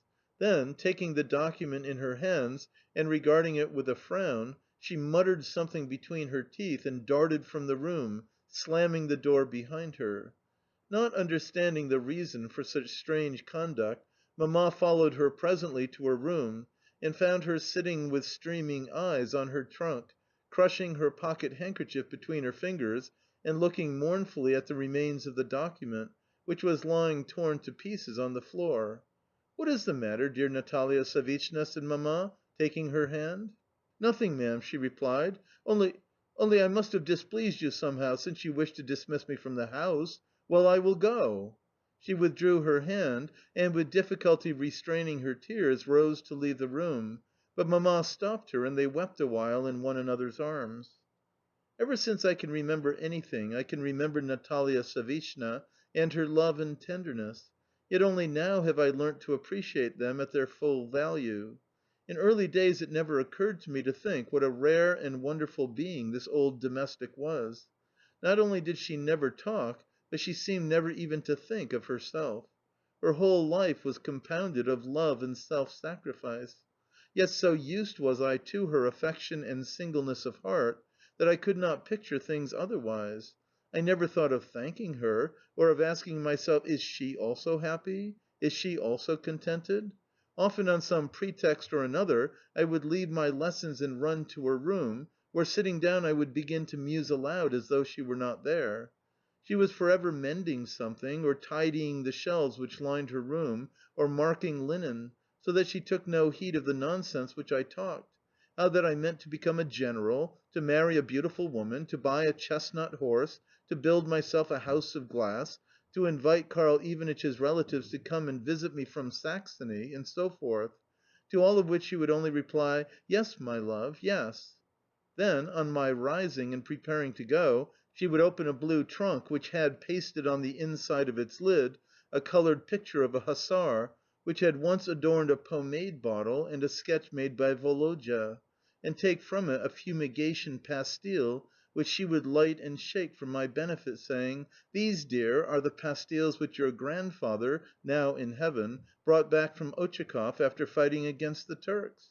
Then she would add with a sigh, "But this is nearly the last one." The trunks which filled her room seemed to contain almost everything in the world. Whenever anything was wanted, people said, "Oh, go and ask Natalia Savishna for it," and sure enough, it was seldom that she did not produce the object required, and say, "See what comes of taking care of everything." Her trunks contained thousands of things which nobody in the house but herself would have thought of preserving. Once I lost my temper with her. This was how it happened. One day after luncheon I poured myself out a glass of kvass, and then dropped the decanter and so stained the tablecloth. "Go and call Natalia, that she may come and see what her darling has done," said Mamma. Natalia arrived, and shook her head at me when she saw the damage I had done. But Mamma whispered something in her ear, threw a look at myself, and then left the room. I was just skipping away in the sprightliest mood possible when Natalia darted out upon me from behind the door with the tablecloth in her hand, and, catching hold of me, rubbed my face hard with the stained part of it, repeating, "Don't thou go and spoil tablecloths any more!" I struggled hard and roared with temper. "What?" I said to myself as I fled to the drawing room in a mist of tears. "To think that Natalia Savishna, just plain Natalia, should say 'thou' to me, and rub my face with a wet tablecloth as though I were a mere servant boy! It is abominable!" Seeing my fury, Natalia departed, while I continued to strut about and plan how to punish the bold woman for her offence. Yet not more than a few moments had passed when Natalia returned and, stealing to my side, began to comfort me. "Hush, then, my love! Do not cry. Forgive me my rudeness. It was wrong of me. You will pardon me, my darling, will you not? There, there, that's a dear!" And she took from her handkerchief a cornet of pink paper containing two little cakes and a grape, and offered it me with a trembling hand. I could not look the kind old woman in the face, but turning aside took the paper, while my tears flowed the faster, though from love and shame now, not from anger. CHAPTER XIV. The Parting. On the day after the events described, the carriage and the luggage cart drew up to the door at noon. Nicola, dressed for the journey, with his breeches tucked into his boots, and an old overcoat belted tightly about him with a girdle, got into the cart and arranged cloaks and cushions on the seats. When he thought that they were piled high enough, he sat down on them, but finding them still unsatisfactory, jumped up and arranged them once more. "Nicola Dimitvitch, would you be so good as to take master's dressing case with you?" said Papa's valet, suddenly standing up in the carriage. "It won't take up much room." "You should have told me before, Michail Ivanitch," answered Nicola snappishly, as he hurled a bundle with all his might to the floor of the cart. "Good gracious! Why, when my head is going round like a whirlpool, there you come along with your dressing case!" And he lifted his cap to wipe away the drops of perspiration from his sunburnt brow. The courtyard was full of bareheaded peasants in kaftans or simple shirts, women clad in the national dress and wearing striped handkerchiefs, and barefooted little ones, the latter holding their mothers' hands or crowding round the entrance steps. All were chattering among themselves as they stared at the carriage. One of the postillions, an old man dressed in a winter cap and cloak, took hold of the pole of the carriage and tried it carefully, while the other postillion, a young man in a white blouse with pink gussets on the sleeves, and a black lamb's wool cap, which he kept cocking first on one side and then on the other as he arranged his flaxen hair, laid his overcoat upon the box, slung the reins over it, and cracked his thonged whip as he looked now at his boots and now at the other drivers where they stood greasing the wheels of the cart, one driver lifting up each wheel in turn, and the other driver applying the grease. Tired post horses of various hues stood lashing away flies with their tails near the gate, some stamping their great hairy legs, blinking their eyes and dozing, some leaning wearily against their neighbours, and others cropping the leaves and stalks of dark green fern which grew near the entrance steps. Some of the dogs were lying panting in the sun, while others were slinking under the vehicles to lick the grease from the wheels. The air was filled with a sort of dusty mist, and the horizon was lilac grey in colour, though no clouds were to be seen. A strong wind from the south was raising volumes of dust from the roads and fields, shaking the poplars and birch trees in the garden, and whirling their yellow leaves away. I myself was sitting at a window and waiting impatiently for these various preparations to come to an end. As we sat together by the drawing room table, to pass the last few moments en famille, it never occurred to me that a sad moment was impending. On the contrary, the most trivial thoughts were filling my brain. Which driver was going to drive the carriage and which the cart? Which of us would sit with Papa and which with Karl Ivanitch? Why must I be kept forever muffled up in a scarf and padded boots? "Am I so delicate? Am I likely to be frozen?" I thought to myself. "I wish it would all come to an end and we could take our seats and start." "To whom shall I give the list of the children's linen?" asked Natalia Savishna of Mamma, as she entered the room with a paper in her hand and her eyes red with weeping. "Give it to Nicola, and then return to say good bye to them," replied Mamma. The old woman seemed about to say something more, but suddenly stopped short, covered her face with her handkerchief, and left the room. Something seemed to prick at my heart when I saw that gesture of hers, but impatience to be off soon drowned all other feeling, and I continued to listen indifferently to Papa and Mamma as they talked together. They were discussing subjects which evidently interested neither of them. What must be bought for the house? What would Princess Sophia or Madame Julie say? Would the roads be good? And so forth. Foka entered, and in the same tone and with the same air as though he were announcing luncheon, said: "The carriages are ready." I saw Mamma tremble and turn pale at the announcement, just as though it were something unexpected. Next, Foka was ordered to shut all the doors of the room. This amused me highly, as though we needed to be concealed from someone. When every one else was seated, Foka took the last remaining chair. Scarcely, however, had he done so, when the door creaked and every one looked that way.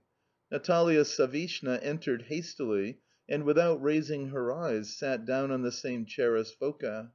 I can see them before me now: Foka's bald head and wrinkled, set face, and beside him a bent, kind figure in a cap from beneath which a few grey hairs were straggling. The pair settled themselves together on the chair, but neither of them looked comfortable. I continued preoccupied and impatient. In fact, the 10 minutes during which we sat there with closed doors seemed to me an hour. At last every one rose, made the sign of the cross, and began to say good bye. Papa embraced Mamma and kissed her again and again. "But enough," he said presently. "We are not parting for ever." "No, but it is so sad," replied Mamma, her voice trembling with emotion. When I heard that faltering voice, and saw those quivering lips and tear filled eyes, I forgot everything else in the world. I felt so ill and miserable that I would gladly have run away rather than bid her farewell. I felt, too, that when she was embracing Papa, she was embracing us all. She clasped Woloda to her several times and made the sign of the cross over him, after which I approached her, thinking that it was my turn. Nevertheless, she took him again and again to her heart and blessed him. Finally, I caught hold of her, and, clinging to her, wept, thinking of nothing in the world but my grief. As we passed out to take our seats, other servants pressed round us in the hall to say good bye. Yet their request to shake hands with us, their resounding kisses on our shoulders (the fashion in which inferiors salute their superiors in Russia), and the odour of their greasy heads only excited in me a feeling akin to impatience with these tiresome people. The same feeling made me bestow nothing more than a very cross kiss upon Natalia's cap when she approached to take leave of me. It is strange that I should still retain a perfect recollection of these servants' faces, and be able to draw them with the most minute accuracy in my mind, while Mamma's face and attitude escape me entirely. It may be that it is because at that moment I had not the heart to look at her closely. I felt that if I did so, our mutual grief would burst forth too unrestrainedly. I was the first to jump into the carriage and to take one of the hinder seats. The high back of the carriage prevented me from actually seeing her, yet I knew by instinct that Mamma was still there. "Shall I look at her again or not?" I said to myself. "Well, just for the last time," and I peeped out towards the entrance steps. Exactly at that moment Mamma moved by the same impulse, came to the opposite side of the carriage and called me by name.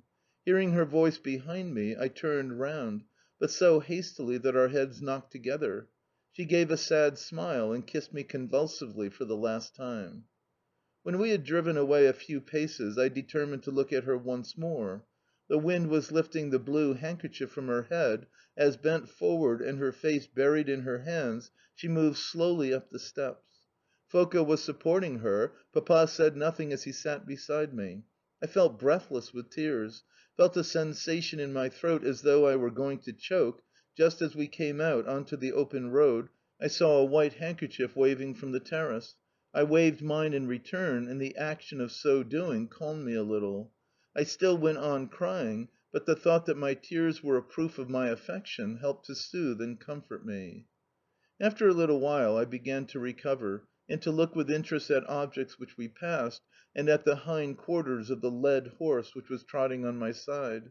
I watched how it would swish its tail, how it would lift one hoof after the other, how the driver's thong would fall upon its back, and how all its legs would then seem to jump together and the backband, with the rings on it, to jump too, the whole covered with the horse's foam. Then I would look at the rolling stretches of ripe corn, at the dark ploughed fields where ploughs and peasants and horses with foals were working, at their footprints, and at the box of the carriage to see who was driving us, until, though my face was still wet with tears, my thoughts had strayed far from her with whom I had just parted, parted perhaps for ever. Yet ever and again something would recall her to my memory. I remembered, too, how, the evening before, I had found a mushroom under the birch trees, how Lubotshka had quarrelled with Katenka as to whose it should be, and how they had both of them wept when taking leave of us. I felt sorry to be parted from them, and from Natalia Savishna, and from the birch tree avenue, and from Foka. Yes, even the horrid Mimi I longed for. I longed for everything at home. And poor Mamma! The tears rushed to my eyes again. Yet even this mood passed away before long. CHAPTER XV.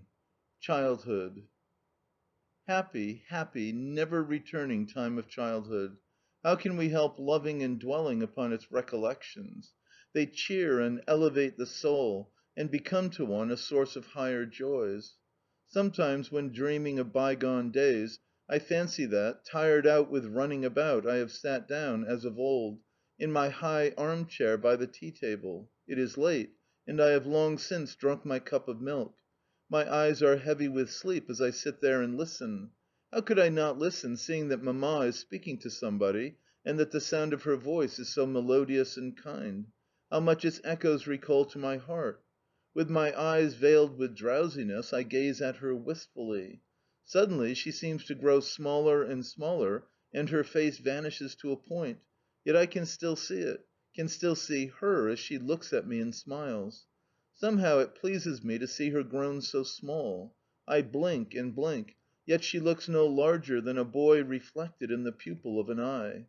Then I rouse myself, and the picture fades. Once more I half close my eyes, and cast about to try and recall the dream, but it has gone. I rise to my feet, only to fall back comfortably into the armchair. "There, you are falling asleep again, little Nicolas," says Mamma. "You had better go to bye bye." "No, I won't go to sleep, Mamma," I reply, though almost inaudibly, for pleasant dreams are filling all my soul. The sound sleep of childhood is weighing my eyelids down, and for a few moments I sink into slumber and oblivion until awakened by someone. I feel in my sleep as though a soft hand were caressing me. I know it by the touch, and, though still dreaming, I seize hold of it and press it to my lips. Every one else has gone to bed, and only one candle remains burning in the drawing room. Mamma has said that she herself will wake me. She sits down on the arm of the chair in which I am asleep, with her soft hand stroking my hair, and I hear her beloved, well known voice say in my ear, "Get up, my darling. It is time to go bye bye." No envious gaze sees her now. She is not afraid to shed upon me the whole of her tenderness and love. I do not wake up, yet I kiss and kiss her hand. "Get up, then, my angel." She passes her other arm round my neck, and her fingers tickle me as they move across it. The room is quiet and in half darkness, but the tickling has touched my nerves and I begin to awake. Mamma is sitting near me, that I can tell, and touching me. I can hear her voice and feel her presence. This at last rouses me to spring up, to throw my arms around her neck, to hide my head in her bosom, and to say with a sigh, "Ah, dear, darling Mamma, how much I love you!" She smiles her sad, enchanting smile, takes my head between her two hands, kisses me on the forehead, and lifts me onto her lap. "Do you love me so much then?" she says. Then, after a few moments' silence, she continues, "And you must love me always, and never forget me. If your Mamma should no longer be here, will you promise never to forget her? Never, Nikolenka?" And she kisses me more fondly than ever. "Oh, but you must not speak so, darling Mamma! My own darling Mamma!" I exclaim as I clasp her knees, and tears of joy and love fall from my eyes. How, after scenes like this, I would go upstairs and stand before the ikons and say with a rapturous feeling, "God bless Papa and Mamma," and repeat a prayer for my beloved mother which my childish lips had learnt to lisp, the love of God and of her blending strangely in a single emotion. After saying my prayers, I would wrap myself up in the bedclothes. My heart would feel light, peaceful, and happy, and one dream would follow another. Dreams of what? They were all of them vague, but all of them full of pure love and of a sort of expectation of happiness. I remember, too, that I used to think about Karl Evenich and his sad lot. He was the only unhappy being whom I knew, and so sorry would I feel for him, and so much did I love him, that tears would fall from my eyes as I thought, "May God give him happiness, and enable me to help him and to lessen his sorrow." I could make any sacrifice for him. Usually, also, there would be some favourite toy, a china dog or hare, stuck into the bed corner behind the pillow, and it would please me to think how warm and comfortable and well cared for it was there. Also, I would pray God to make every one happy, so that every one might be contented, and also to send fine weather to morrow for our walk. Then I would turn myself over on to the other side, and thoughts and dreams would become jumbled and entangled together, until at last I slept soundly and peacefully, though with a face wet with tears. Do in after life the freshness and light heartedness, the craving for love and for strength of faith, ever return which we experienced in our childhood's years? What better time is there in our lives than when the two best of virtues, innocent gaiety and a boundless yearning for affection, are our sole objects of pursuit? Where now are our ardent prayers? Where now are our best gifts, the pure tears of emotion which a guardian angel dries with a smile as he sheds upon us lovely dreams of ineffable childish joy? Can it be that life has left such heavy traces upon one's heart that those tears and ecstasies are forever vanished? Can it be that there remains to us only the recollection of them? CHAPTER XVI. Verse making. Rather less than a month after our arrival in Moscow, I was sitting upstairs in my Grandmamma's house and doing some writing at a large table. Opposite to me sat the drawing master, who was giving a few finishing touches to the head of a turbaned Turk, executed in black pencil. Woloda, with outstretched neck, was standing behind the drawing master and looking over his shoulder. The head was Woloda's first production in pencil, and today, Grandmamma's name day, the masterpiece was to be presented to her. "Aren't you going to put a little more shadow there?" said Woloda to the master, as he raised himself on tiptoe and pointed to the Turk's neck. "No, it is not necessary," the master replied, as he put pencil and drawing pen into a japanned folding box.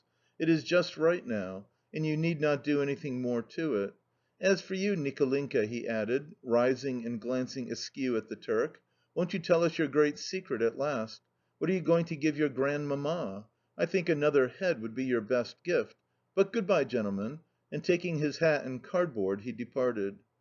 I too had thought that another head than the one at which I had been working would be a better gift. So, when we were told that Grandmamma's name day was soon to come round, and that we must each of us have a present ready for her, I had taken it into my head to write some verses in honour of the occasion, and had forthwith composed 2 rhymed couplets, hoping that the rest would soon materialise. I really do not know how the idea, one so peculiar for a child, came to occur to me, but I know that I liked it vastly, and answered all questions on the subject of my gift by declaring that I should soon have something ready for Grandmamma, but was not going to say what it was. Contrary to my expectation, I found that, after the first two couplets executed in the initial heat of enthusiasm, even my most strenuous efforts refused to produce another one. I began to read different poems in our books, but neither Dimitrieff nor Derzhavin could help me. On the contrary, they only confirmed my sense of incompetence. Knowing, however, that Karl Evenich was fond of writing verses, I stole softly upstairs to burrow among his papers, and found, among a number of German verses, some in the Russian language which seemed to have come from his own pen. To L. Remember near, remember far, remember me. Today be faithful and forever. I, still beyond the grave, remember that I have well loved thee. Karl Mayer. These verses, which were written in a fine round hand, on thin letter paper, pleased me with the touching sentiment with which they seemed to be inspired. I learnt them by heart and decided to take them as a model. The thing was much easier now. By the time the name day had arrived, I had completed a 12-couplet congratulatory ode, and sat down to the table in our schoolroom to copy them out on vellum. 2 sheets were soon spoiled, not because I found it necessary to alter anything the verses seemed to me perfect but because, after the third line, the tail end of each successive one would go curving upward and making it plain to all the world that the whole thing had been written with a want of adherence to the horizontal, a thing which I could not bear to see. The third sheet also came out crooked, but I determined to make it do. In my verses I congratulated Grandmamma, wished her many happy returns, and concluded thus: "Endeavouring you to please and cheer, we love you like our mother dear." This seemed to me not bad, yet it offended my ear somehow. "Love you like our mother dear," I repeated to myself. What other rhyme could I use instead of dear? Fear? Steer? Well, it must go at that. At least the verses are better than Karl Ivanich's. Accordingly, I added the last verse to the rest. Then I went into our bedroom and recited the whole poem aloud with much feeling and gesticulation.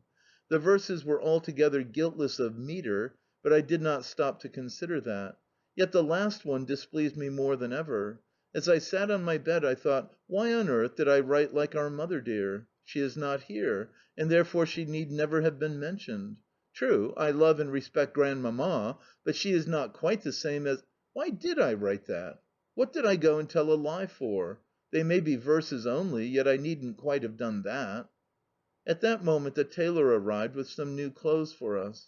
"Well, so be it," I said in much vexation, as I crammed the verses hastily under my pillow and ran down to adorn myself in the new Moscow garments.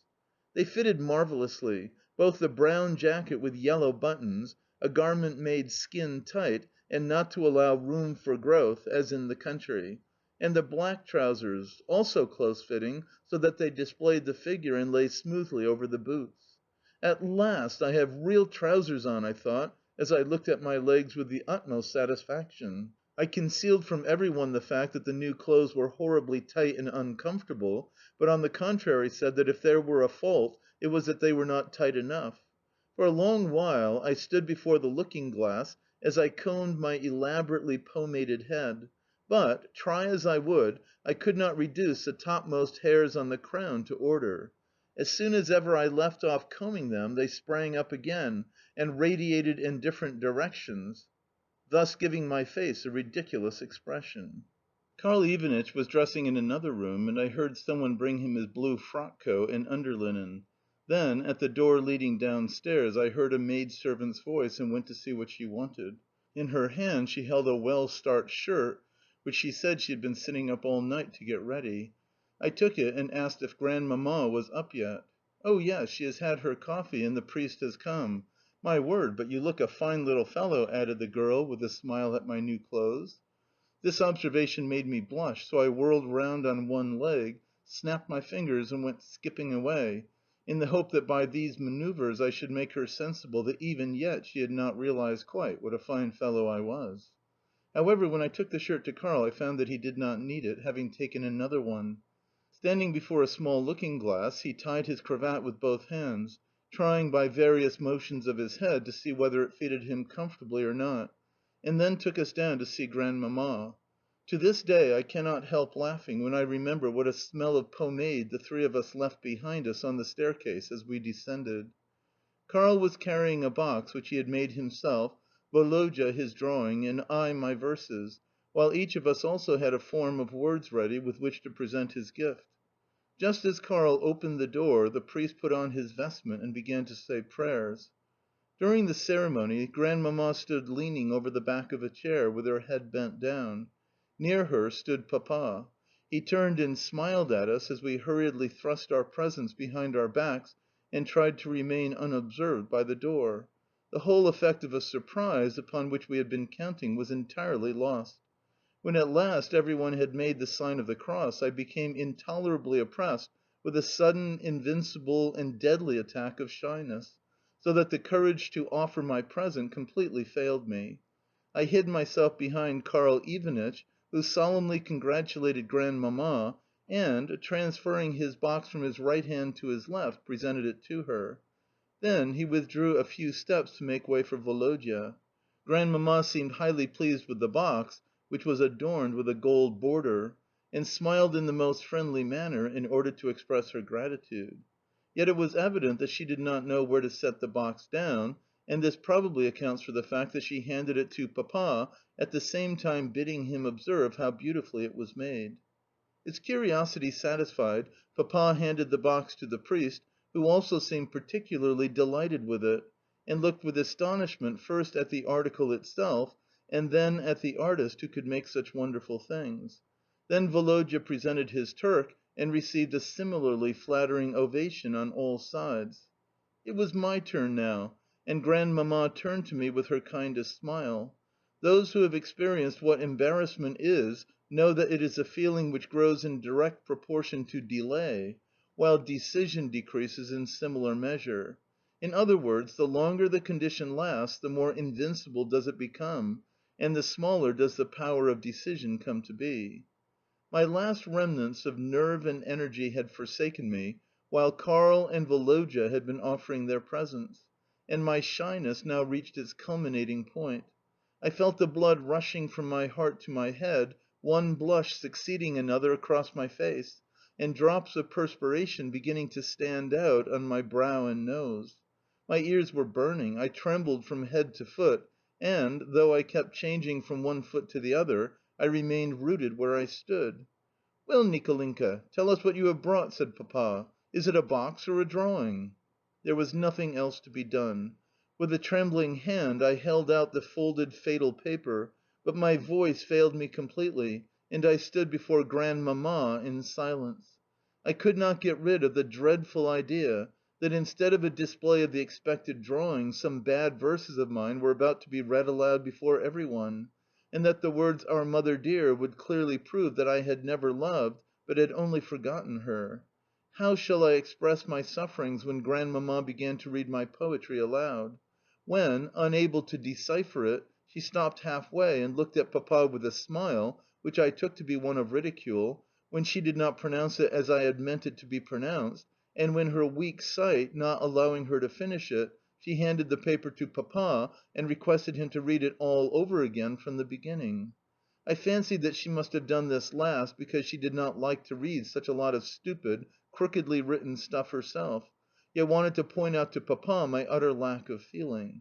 I expected him to slap me in the face with the verses and say, "You bad boy! So you have forgotten your Mamma? Take that for it!" Yet nothing of the sort happened. On the contrary, when the whole had been read, Grandmamma said, "Charming!" and kissed me on the forehead.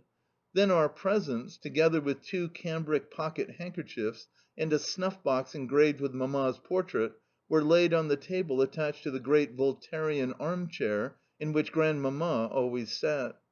"The Princess Barbara Ilinisha," announced one of the two footmen, who used to stand behind Grandmamma's carriage, but Grandmamma was looking thoughtfully at the portrait on the snuff box and returned no answer.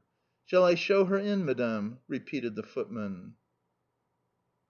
CHAPTER XVII. THE PRINCESS KORNAKOFF. "Yes, show her in," said Grandmamma, settling herself as far back in her armchair as possible. The Princess was a woman of about 45, small and delicate, with a shrivelled skin and disagreeable greyish green eyes, the expression of which contradicted the unnaturally suave look of the rest of her face. Underneath her velvet bonnet, adorned with an ostrich feather, was visible some reddish hair, while against the unhealthy colour of her skin her eyebrows and eyelashes looked even lighter and redder than they would otherwise have done. Yet for all that, her animated movements, small hands, and peculiarly dry features communicated something aristocratic and energetic to her general appearance. She talked a great deal, and, to judge from her eloquence, belonged to that class of persons who always speak as though someone were contradicting them, even though no one else may be saying a word. First she would raise her voice, then lower it, and then take on a fresh access of vivacity as she looked at the persons present, but not participating in the conversation with an air of endeavouring to draw them into it.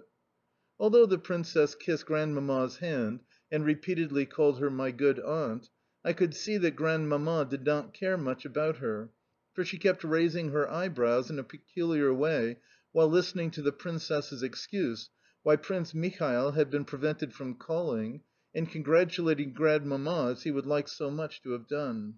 At length, however, she answered the Princess's French with Russian, and with a sharp accentuation of certain words. "I am much obliged to you for your kindness," she said. "As for Prince Michael's absence, pray do not mention it. He has so much else to do.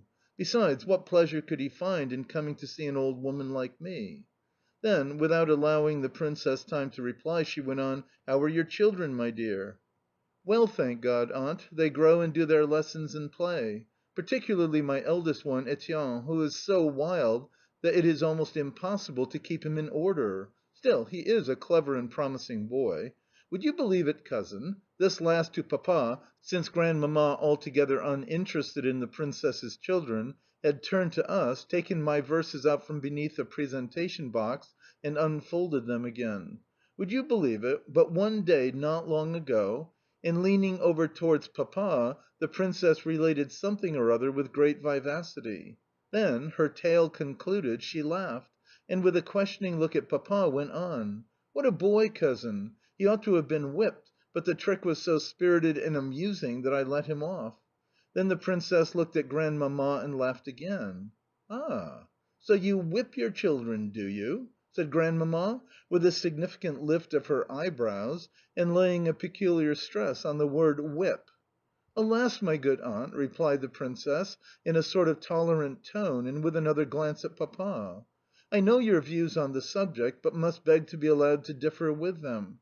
However much I have thought over and read and talked about the matter, I have always been forced to come to the conclusion that children must be ruled through fear. To make something of a child you must make it fear something. Is it not so, cousin? And what, pray, do children fear so much as a rod?" As she spoke she seemed to look inquiringly at Woloda and myself, and I confess that I did not feel altogether comfortable. "Whatever you may say," she went on, "a boy of 12 or even of 14 is still a child, and should be whipped as such. But with girls, perhaps, it is another matter." "How lucky it is that I am not her son!" I thought to myself. "Oh, very well," said Grandmamma, folding up my verses and replacing them beneath the box, as though, after that exposition of views, the Princess was unworthy of the honour of listening to such a production. "Very well, my dear," she repeated.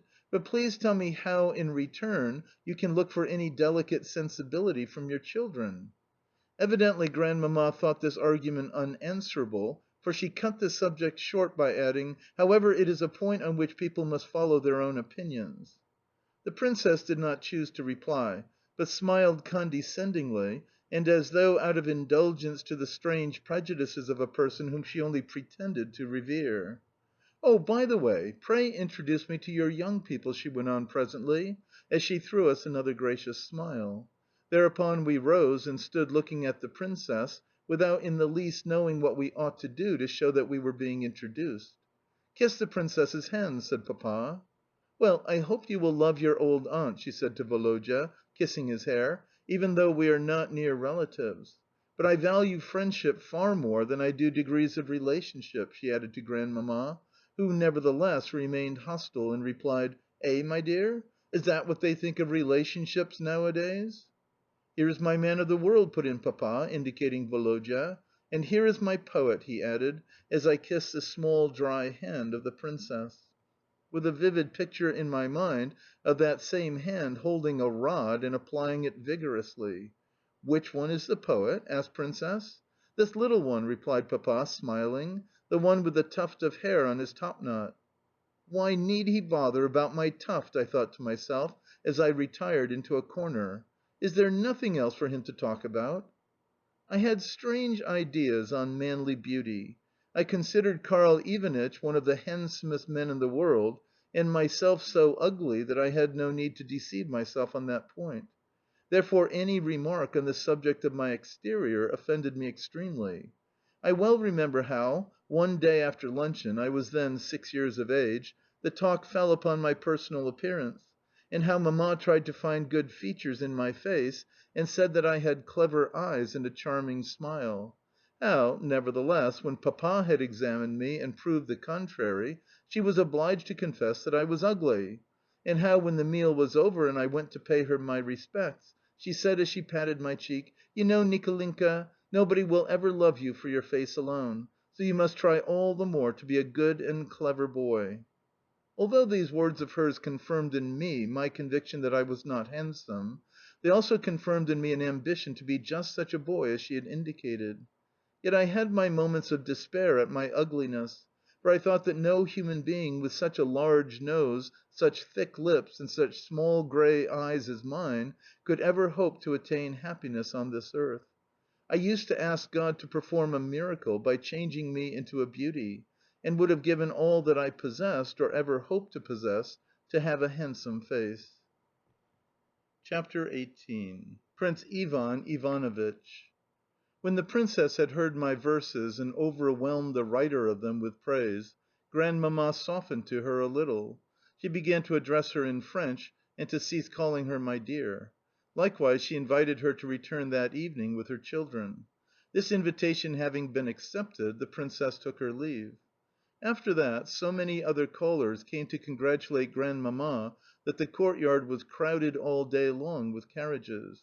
"Good morning, my dear cousin," was the greeting of one guest in particular as he entered the room and kissed Grandmamma's hand. He was a man of 70, with a stately figure clad in a military uniform, and adorned with large epaulettes, an embroidered collar, and a white cross round the neck. His face, with its quiet and open expression, as well as the simplicity and ease of his manners, greatly pleased me. For, in spite of the thin half circle of hair which was all that was now left to him, and the want of teeth disclosed by the set of his upper lip, his face was a remarkably handsome one. Thanks to his fine character, handsome exterior, remarkable valour, influential relatives, and, above all, good fortune, Prince Ivan Ivanovitch had early made himself a career. As that career progressed, his ambition had met with a success which left nothing more to be sought for in that direction. From his earliest youth upward he had prepared himself to fill the exalted station in the world to which fate actually called him later. Wherefore, although in his prosperous life, as in the lives of all, there had been failures, misfortunes, and cares, he had never lost his quietness of character, his elevated tone of thought, or his peculiarly moral, religious bent of mind. Consequently, though he had won the universal esteem of his fellows, he had done so less through his important position than through his perseverance and integrity. While not of specially distinguished intellect, the eminence of his station, whence he could afford to look down upon all petty questions, had caused him to adopt high points of view. Though in reality he was kind and sympathetic, in manner he appeared cold and haughty, probably for the reason that he had forever to be on his guard against the endless claims and petitions of people who wished to profit through his influence. Yet even then his coldness was mitigated by the polite condescension of a man well accustomed to move in the highest circles of society. Well educated, his culture was that of a youth of the end of the last century. He had read everything, whether philosophy or belles lettres, which that age had produced in France, and loved to quote from Racine, Corneille, Boileau, Molière, Montaigne, and Fénelon. Likewise he had gleaned much history from Ségur, and much of the old classics from French translations of them. But for mathematics, natural philosophy, or contemporary literature he cared nothing whatever. However, he knew how to be silent in conversation, as well as when to make general remarks on authors whom he had never read, such as Goethe, Schiller, and Byron. Moreover, despite his exclusively French education, he was simple in speech and hated originality, which he called the mark of an untutored nature. Wherever he lived, society was a necessity to him, and, both in Moscow and the country he had his reception days, on which practically all the town called upon him. An introduction from him was a passport to every drawing room. Few young and pretty ladies in society objected to offering him their rosy cheeks for a paternal salute, and people even in the highest positions felt flattered by invitations to his parties. The Prince had few friends left now like Grandmamma, that is to say, few friends who were of the same standing as himself, who had had the same sort of education, and who saw things from the same point of view. Wherefore he greatly valued his intimate, long-standing friendship with her, and always showed her the highest respect. I hardly dared to look at the Prince, since the honour paid him on all sides, the huge epaulettes, the peculiar pleasure with which Grandmamma received him, and the fact that he alone seemed in no way afraid of her, but addressed her with perfect freedom, even being so daring as to call her cousin, awakened in me a feeling of reverence for his person almost equal to that which I felt for Grandmamma herself. On being shown my verses, he called me to his side and said: "Who knows, my cousin, but that he may prove to be a second Derzhavin?" Nevertheless, he pinched my cheek so hard that I was only prevented from crying by the thought that it must be meant for a caress. Gradually the other guests dispersed, and with them Papa and Woloda. Thus only Grandmamma, the Prince, and myself were left in the drawing room.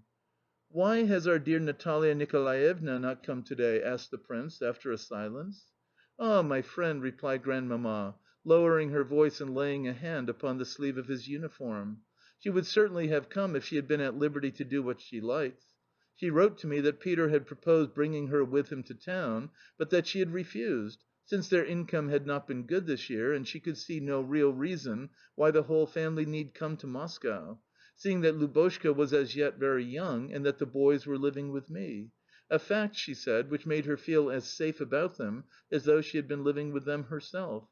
"True, it is good for the boys to be here," went on Grandmamma, yet in a tone which showed clearly that she did not think it was so very good, since it was more than time that they should be sent to Moscow to study, as well as to learn how to comport themselves in society. What sort of an education could they have got in the country? The eldest boy will soon be 13 and the second one 11. As yet, my cousin, they are quite untaught, and do not know even how to enter a room."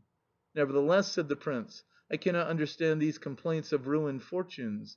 He has a very handsome income, and Natalia has Chabarovska, where we used to act plays, and which I know as well as I do my own hand. It is a splendid property, and ought to bring in an excellent return." "Well," said Grandmamma with a sad expression on her face, "I do not mind telling you, as my most intimate friend, that all this seems to me a mere pretext on his part for living alone, for strolling about from club to club, for attending dinner parties, and for resorting to well, who knows what? She suspects nothing. You know her angelic sweetness and her implicit trust of him in everything. He had only to tell her that the children must go to Moscow, and that she must be left behind in the country with a stupid governess for company, for her to believe him. I almost think that if he were to say that the children must be whipped just as the Princess Barbara whips hers, she would believe even that." And Grandmamma leant back in her armchair with an expression of contempt. Then, after a moment of silence, during which she took her handkerchief out of her pocket to wipe away a few tears which had stolen down her cheeks, she went on: "Yes, my friend, I often think that he cannot value and understand her properly, and that, for all her goodness and love of him, and her endeavours to conceal her grief which, however, as I know only too well, exists she cannot really be happy with him. Mark my words, if he does not..." Here Grandmamma buried her face in the handkerchief. "Ah, my dear old friend," said the Prince reproachfully, "I think you are unreasonable. Why grieve and weep over imagined evils? That is not right. I have known him a long time, and feel sure that he is an attentive, kind, and excellent husband, as well as which is the chief thing of all a perfectly honourable man." At this point, having been an involuntary auditor of a conversation not meant for my ears, I stole on tiptoe out of the room in a state of great distress. CHAPTER XIX. THE Evens. "Volodya, Volodya, the Evens are just coming!" I shouted on seeing from the window three boys in blue overcoats, and followed by a young tutor, advancing along the pavement opposite our house. The Evens were related to us, and of about the same age as ourselves. We had made their acquaintance soon after our arrival in Moscow. The second brother, Seriosha, had dark curly hair, a turned up, strongly pronounced nose, very bright red lips, which, never being quite shut, showed a row of white teeth, beautiful dark blue eyes, and an uncommonly bold expression of face. He never smiled, but was either wholly serious or laughing a clear, merry, agreeable laugh. His striking good looks had captivated me from the first, and I felt an irresistible attraction towards him. Only to see him filled me with pleasure, and at one time my whole mental faculties used to be concentrated in the wish that I might do so. If 3 or 4 days passed without my seeing him, I felt listless and ready to cry.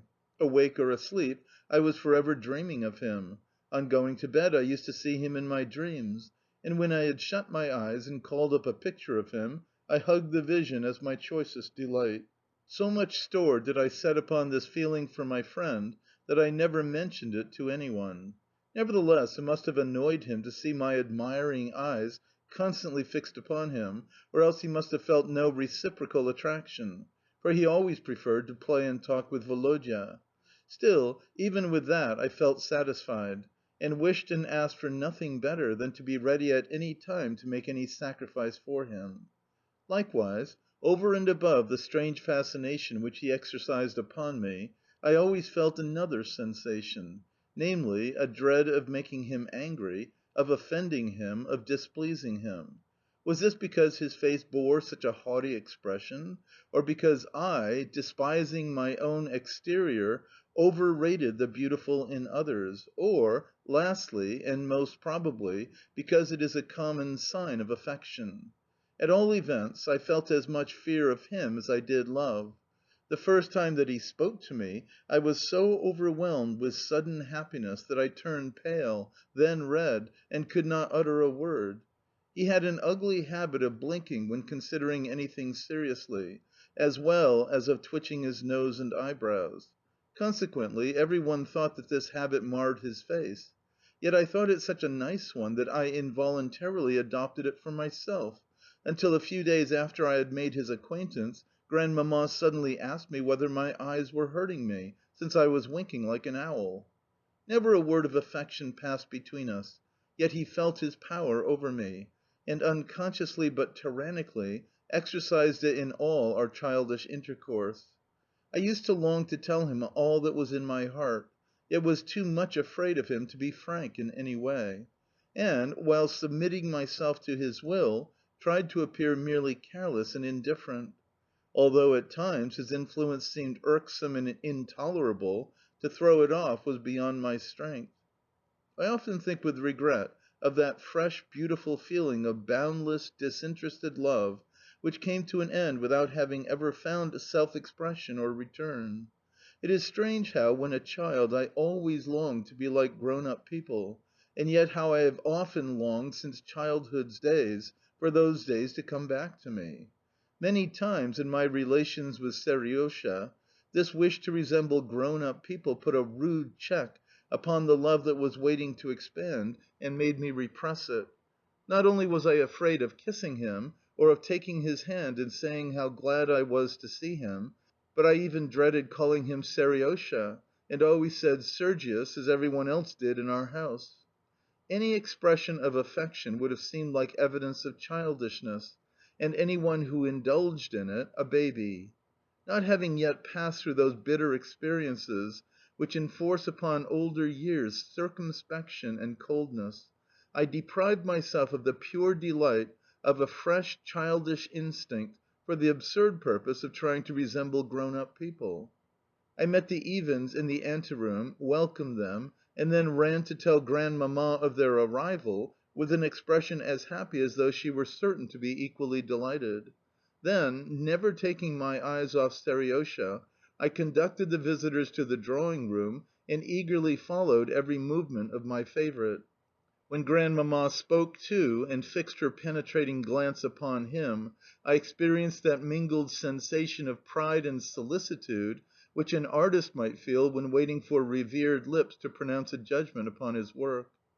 With Grandmamma's permission, the Evens' young tutor, Herr Frost, accompanied us into the little back garden, where he seated himself upon a bench, arranged his legs in a tasteful attitude, rested his brass-knobbed cane between them, lighted a cigar, and assumed the air of a man well pleased with himself. He was a German, but of a very different sort to our good Karl Evenich.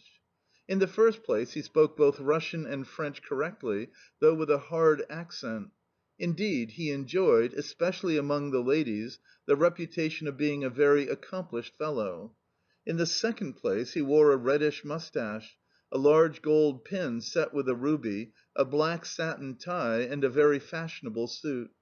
Lastly, he was young, with a handsome, self-satisfied face and fine muscular legs. It was clear that he set the greatest store upon the latter, and thought them beyond compare, especially as regards the favour of the ladies. Consequently, whether sitting or standing, he always tried to exhibit them in the most favourable light. In short, he was a type of the young German Russian whose main desire is to be thought perfectly gallant and gentlemanly. In the little garden merriment reigned. In fact, the game of robbers never went better. Yet an incident occurred which came near to spoiling it. Seriosha was the robber, and in pouncing upon some travellers he fell down and knocked his leg so badly against a tree that I thought the leg must be broken. Consequently, though I was the gendarme and therefore bound to apprehend him, I only asked him anxiously, when I reached him, if he had hurt himself very much. Nevertheless, this threw him into a passion, and made him exclaim with fists clenched and in a voice which showed by its faltering what pain he was enduring: "Why, whatever is the matter? Is this playing the game properly? You ought to arrest me! Why on earth don't you do so?" This he repeated several times, and then, seeing Woloda and the elder Ivan, who was taking the part of the travellers, jumping and running about the path, he suddenly threw himself upon them with a shout and loud laughter to effect their capture. I cannot express my wonder and delight at this valiant behaviour of my hero.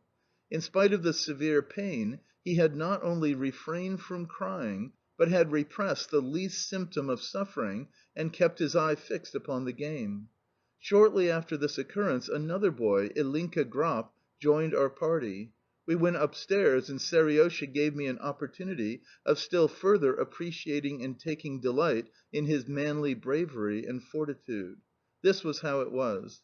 Ilinka was the son of a poor foreigner who had been under certain obligations to my Grandpapa, and now thought it incumbent upon him to send his son to us as frequently as possible. Yet if he thought that the acquaintance would procure his son any advancement or pleasure, he was entirely mistaken. For not only were we anything but friendly to Ilinka, but it was seldom that we noticed him at all, except to laugh at him.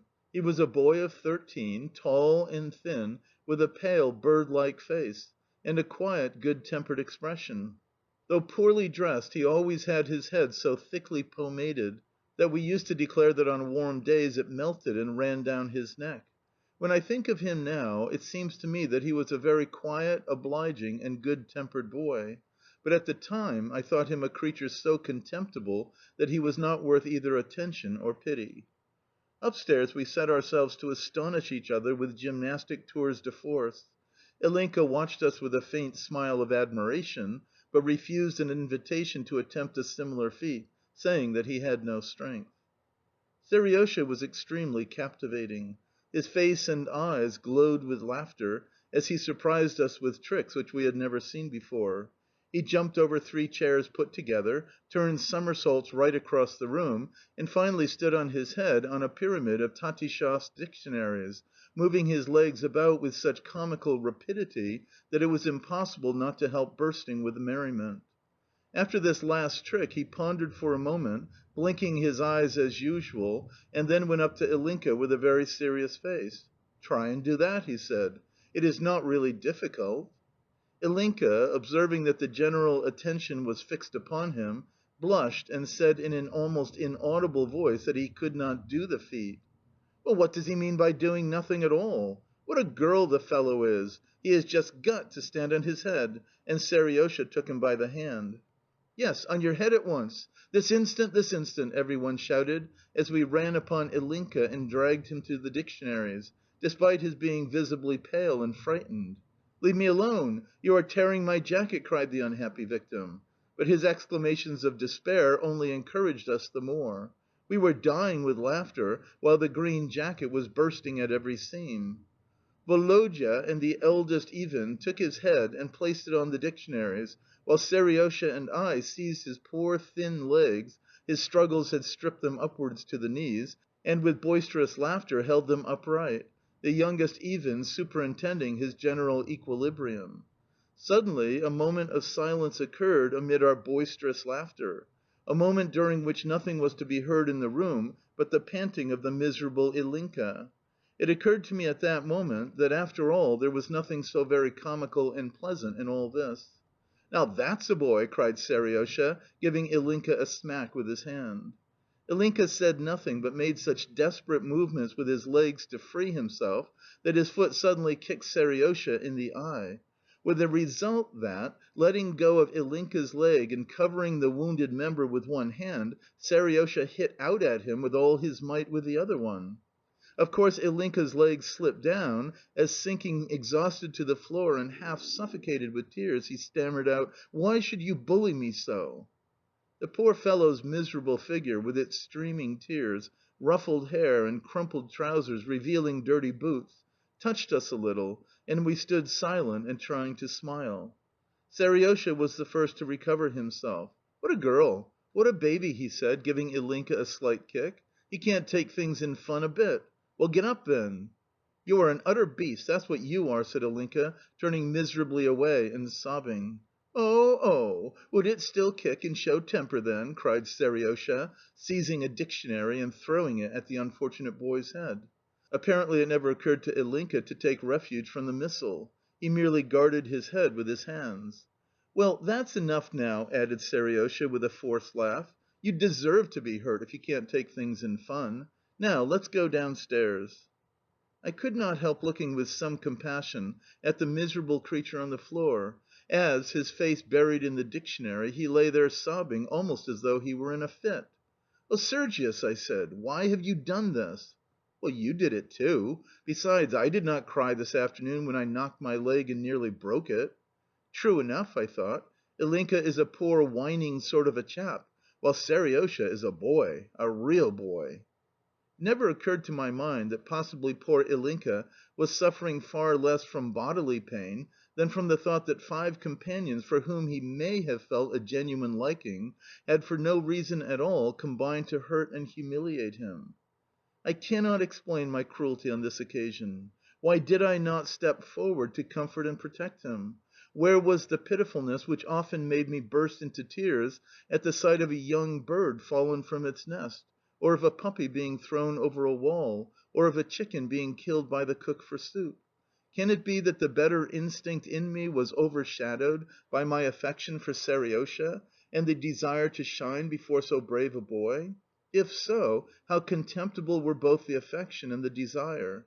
They alone formed dark spots on the pages of my youthful recollections. CHAPTER XX. Preparations for the party.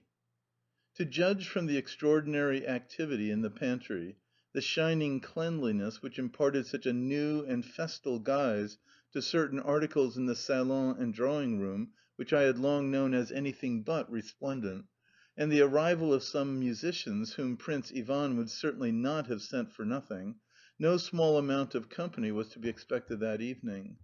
At the sound of every vehicle which chanced to pass the house, I ran to the window, leaned my head upon my arms, and peered with impatient curiosity into the street. At last a carriage stopped at our door, and, in the full belief that this must be the Evens, who had promised to come early, I at once ran downstairs to meet them in the hall. But, instead of the Evens, I beheld from behind the figure of the footman who opened the door two female figures, one tall and wrapped in a blue cloak trimmed with marten, and the other one short and wrapped in a green shawl from beneath which a pair of little feet, stuck into fur boots, peeped forth. Without paying any attention to my presence in the hall, although I thought it my duty on the appearance of these persons to salute them, the shorter one moved towards the taller and stood silently in front of her. Thereupon the tall lady untied the shawl which enveloped the head of the little one and unbuttoned the cloak which hid her form, until, by the time that the footman had taken charge of these articles and removed the fur boots, there stood forth from the amorphous chrysalis a charming girl of 12, dressed in a short muslin frock, white pantaloons, and smart black satin shoes. Around her white neck she wore a narrow black velvet ribbon, while her head was covered with flaxen curls which so perfectly suited her beautiful face in front and her bare neck and shoulders behind, that I would have believed nobody, not even Karl Evenich, if he or she had told me that they only hung so nicely because ever since the morning they had been screwed up in fragments of a Moscow newspaper and then warmed with a hot iron. To me it seemed as though she must have been born with those curls. The most prominent feature in her face was a pair of unusually large half veiled eyes, which formed a strange but pleasing contrast to the small mouth.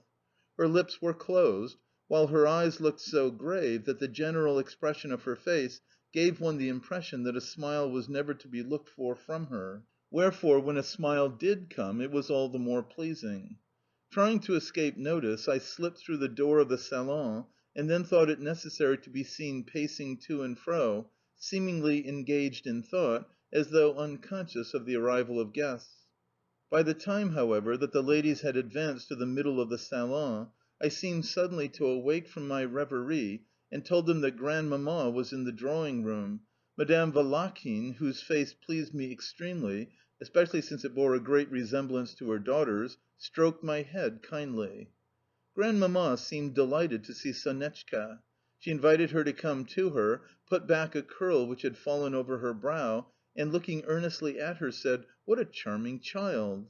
Sonetchka blushed, smiled, and indeed looked so charming that I myself blushed as I looked at her.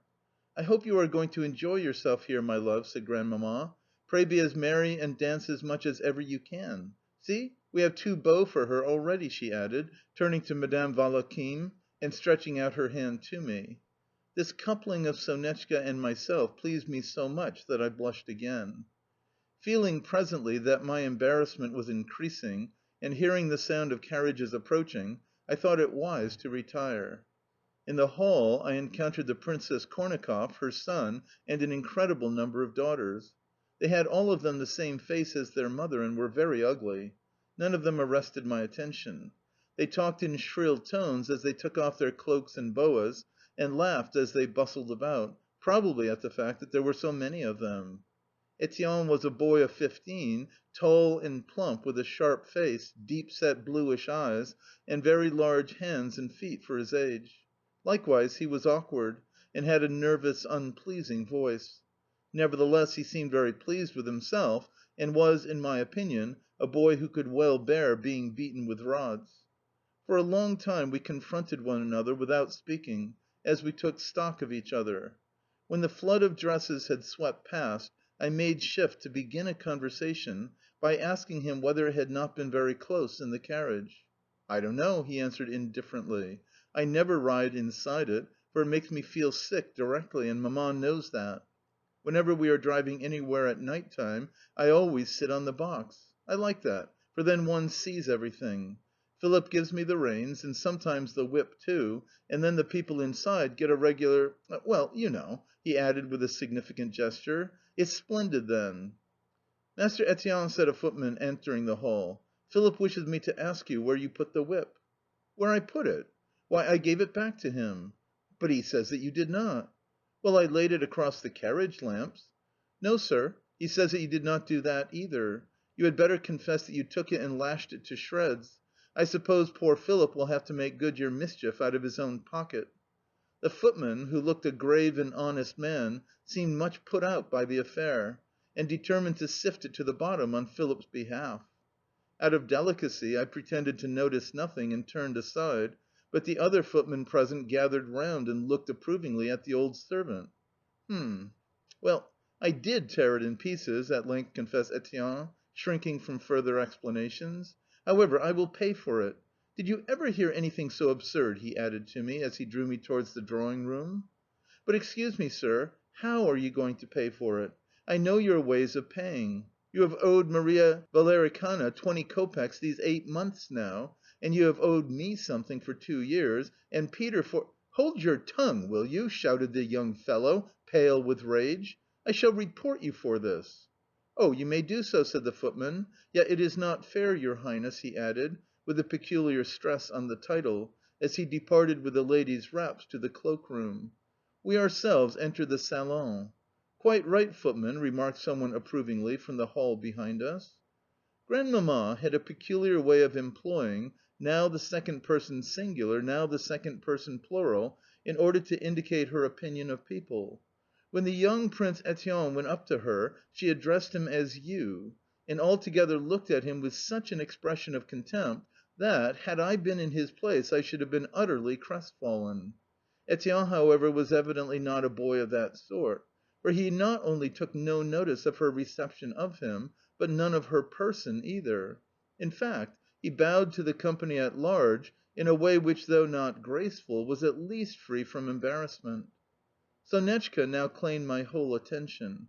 I remember that, as I stood in the salon with Etienne and Woloda, at a spot whence we could both see and be seen by Sonetchka, I took great pleasure in talking very loud, and all my utterances seemed to me both bold and comical, and glancing towards the door of the drawing room, but that, as soon as ever we happened to move to another spot whence we could neither see nor be seen by her, I became dumb, and thought the conversation had ceased to be enjoyable. The rooms were now full of people, among them, as at all children's parties, a number of elder children who wished to dance and enjoy themselves very much, but who pretended to do everything merely in order to give pleasure to the mistress of the house. When the Iwins arrived, I found that instead of being as delighted as usual to meet Seriosha, I felt a kind of vexation that he should see and be seen by Sonetchka. CHAPTER XXI. Before the Mazurka.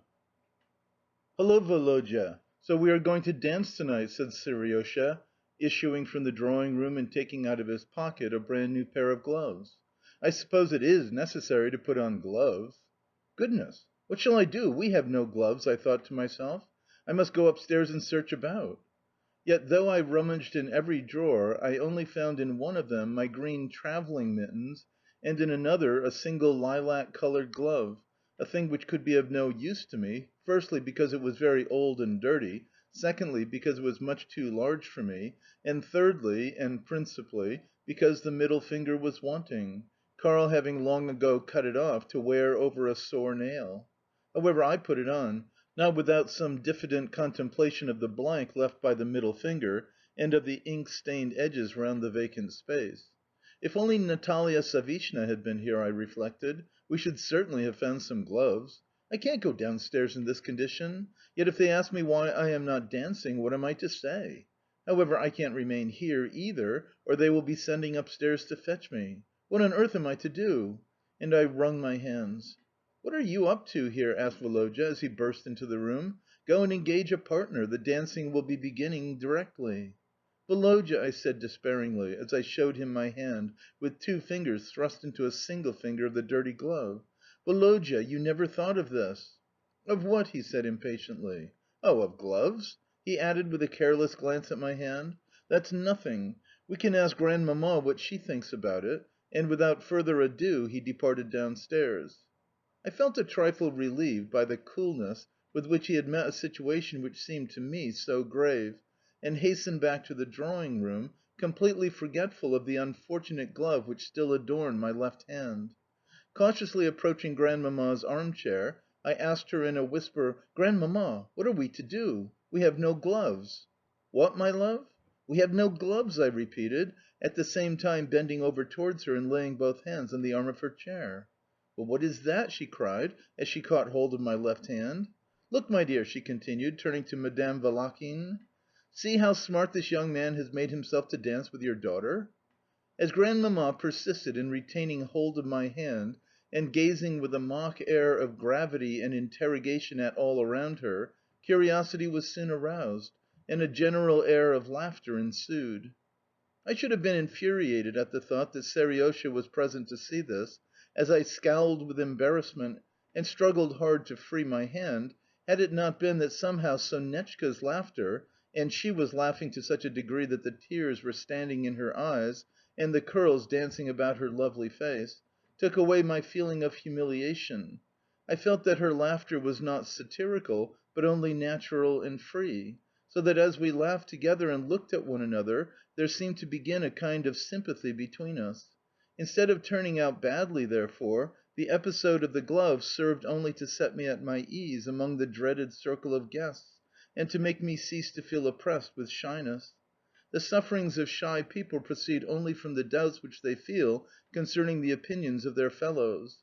No sooner are those opinions expressed, whether flattering or the reverse, than the agony disappears. How lovely Sonetchka looked when she was dancing a quadrille as my vis à vis, with, as her partner, the loutish Prince Etienne! How charmingly she smiled when, en chaîne, she accorded me her hand! How gracefully the curls around her head nodded to the rhythm, and how naively she executed the jet assemblé with her little feet! In the fifth figure, when my partner had to leave me for the other side, and I, counting the beats, was getting ready to dance my solo, she pursed her lips gravely and looked in another direction. But her fears for me were groundless. Boldly I performed the chasse en avant and chasse en arrière glissade until, when it came to my turn to move towards her, and I, with a comic gesture, showed her the poor glove with its crumpled fingers, she laughed heartily, and seemed to move her tiny feet more enchantingly than ever over the parquetted floor. How well I remember how we formed the circle, and how, without withdrawing her hand from mine, she scratched her little nose with her glove. All this I can see before me still. Still can I hear the quadrille from the Maids of the Danube, to which we danced that night. The second quadrille I danced with Sonetchka herself, yet when we went to sit down together during the interval, I felt overcome with shyness and as though I had nothing to say. At last, when my silence had lasted so long that I began to be afraid that she would think me a stupid boy, I decided at all hazards to counteract such a notion. "Vous êtes un habitant de Moscou?" I began, and on receiving an affirmative answer, continued: "Et moi, je n'ai encore jamais fréquenté la capitale," with a particular emphasis on the word "fréquente." Yet I felt that, brilliant though this introduction might be as evidence of my profound knowledge of the French language, I could not long keep up the conversation in that manner.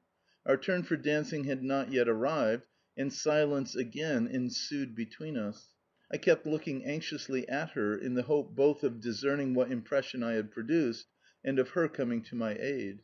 "Where did you get that ridiculous glove of yours?" she asked me all of a sudden, and the question afforded me immense satisfaction and relief.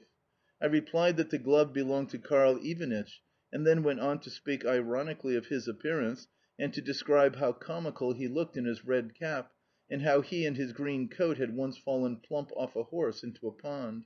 The quadrille was soon over. Yet why had I spoken ironically of poor Karl Ivanitch?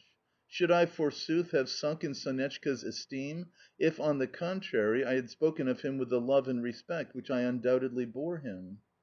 The quadrille ended. Sonetchka said "Thank you" with as lovely an expression on her face as though I had really conferred upon her a favour. I was delighted. In fact, I hardly knew myself for joy, and could not think whence I derived such ease and confidence and even daring. "Nothing in the world can abash me now," I thought, as I wandered carelessly about the salon. "I am ready for anything." Just then Seriosha came and requested me to be his vis à vis. "Very well," I said. "I have no partner as yet, but I can soon find one." Glancing round the salon with a confident eye, I saw that every lady was engaged save one a tall girl standing near the drawing room door. Yet a grown up young man was approaching her, probably for the same purpose as myself. He was but 2 steps from her, while I was at the further end of the salon. Doing a glissade over the polished floor, I covered the intervening space, and in a brave, firm voice asked the favour of her hand in the quadrille. Smiling with a protecting air, the young lady accorded me her hand, and the tall young man was left without a partner. I felt so conscious of my strength that I paid no attention to his irritation, though I learnt later that he had asked somebody who the awkward, untidy boy was who had taken away his lady from him. CHAPTER XXII. The Mazurka. Afterwards the same young man formed one of the first couple in a mazurka. He sprang to his feet, took his partner's hand, and then, instead of executing the pas de basque which Mimi had taught us, glided forward till he arrived at a corner of the room, stopped, divided his feet, turned on his heels, and with a spring glided back again. I, who had found no partner for this particular dance, and was sitting on the arm of Grandmamma's chair, thought to myself, "What on earth is he doing? That is not what Mimi taught us, and there are the Evens and Etienne all dancing in the same way, without the pas de basque. Ah! And there is Woloda too. He too is adopting the new style, and not so badly either. And there is Sonetchka, the lovely one. Yes, there she comes." I felt immensely happy at that moment. The mazurka came to an end, and already some of the guests were saying good bye to Grandmamma. She was evidently tired, yet she assured them that she felt vexed at their early departure. Servants were gliding about with plates and trays among the dancers, and the musicians were carelessly playing the same tune for about the 13th time in succession, when the young lady whom I had danced with before, and who was just about to join in another mazurka, caught sight of me, and with a kindly smile led me to Sonetchka. And one of the innumerable Kornakoff princesses, at the same time asking me, "Rose or Horty?"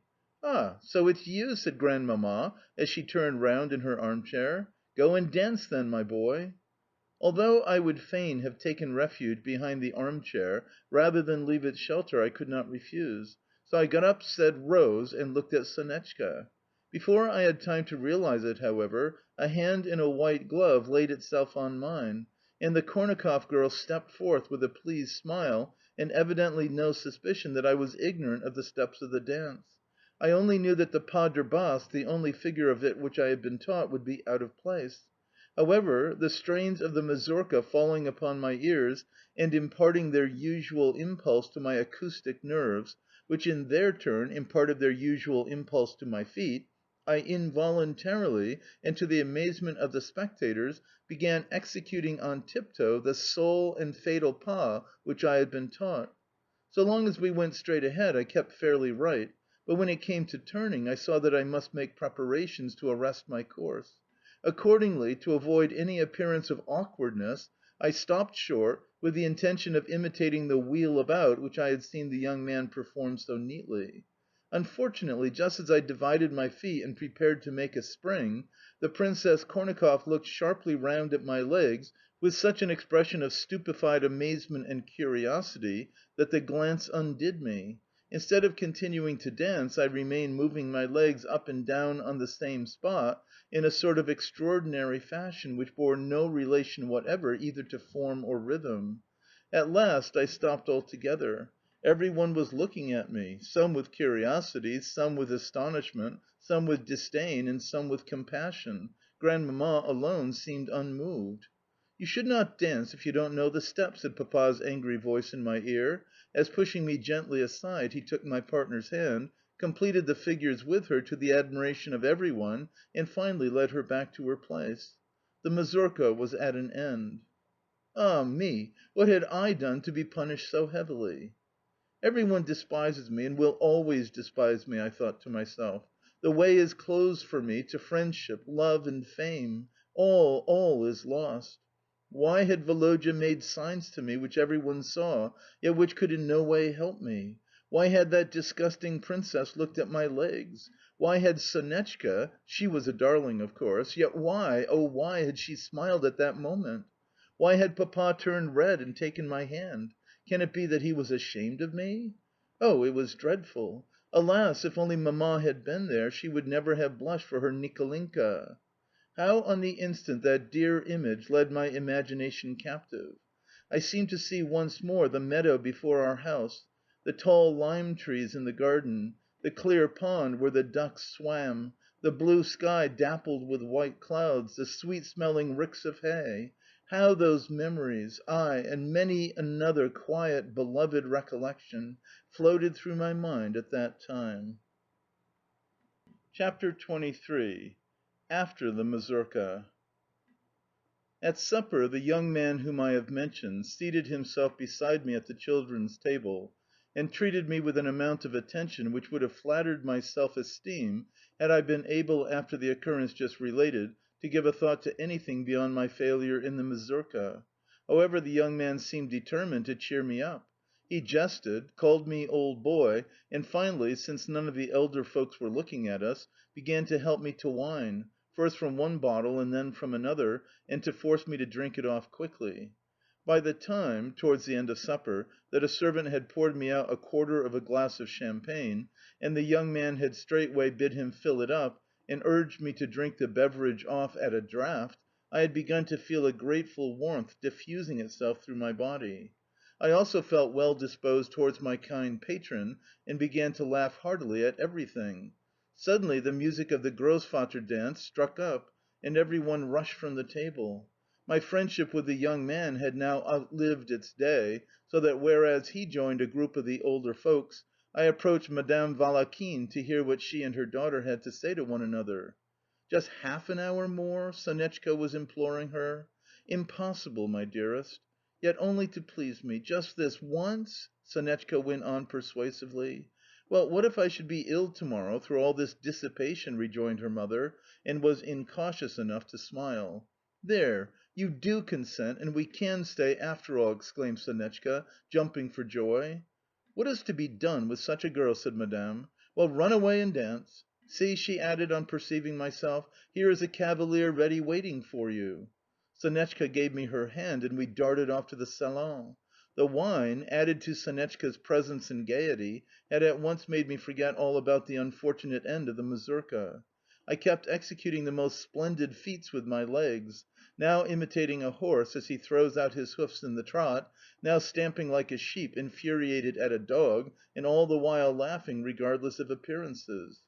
Sonetchka also laughed unceasingly, whether we were whirling round in a circle, or whether we stood still to watch an old lady whose painful movements with her feet showed the difficulty she had in walking.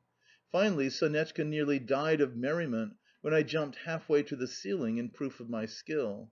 As I passed a mirror in Grandmamma's boudoir and glanced at myself, I could see that my face was all in a perspiration and my hair dishevelled, the top knot in particular being more erect than ever. Yet my general appearance looked so happy, healthy, and good tempered that I felt wholly pleased with myself.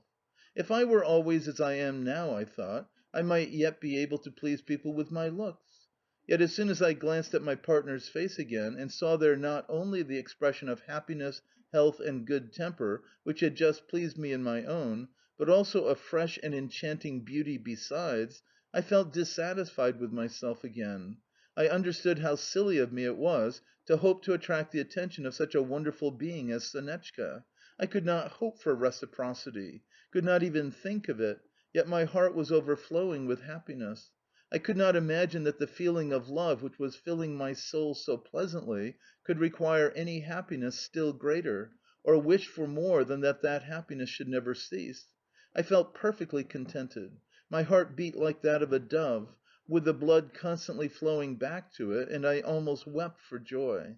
As we passed through the hall and peered into a little dark storeroom beneath the staircase, I thought, what bliss it would be if I could pass the rest of my life with her in that dark corner, and never let anybody know that we were there. "It has been a delightful evening, hasn't it?" I asked her in a low, tremulous voice.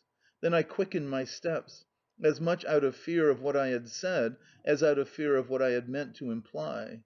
"Yes, very," she answered, and turned her face to look at me with an expression so kind that I ceased to be afraid.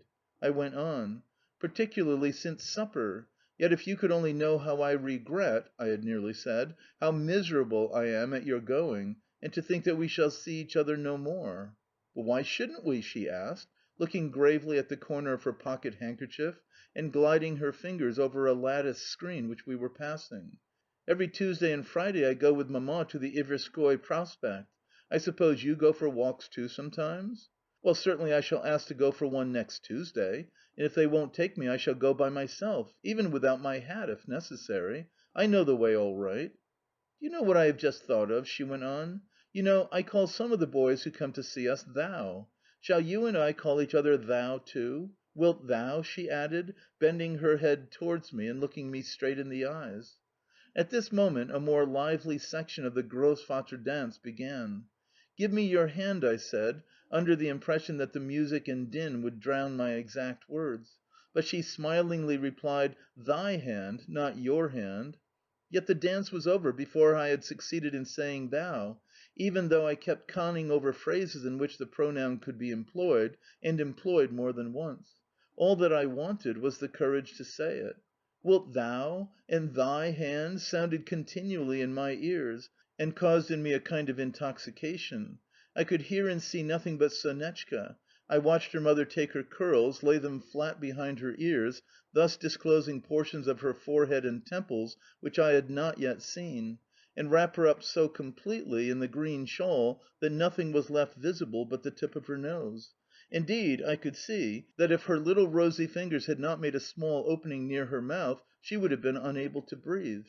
Finally I saw her leave her mother's arm for an instant on the staircase, and turn and nod to us quickly before she disappeared through the doorway.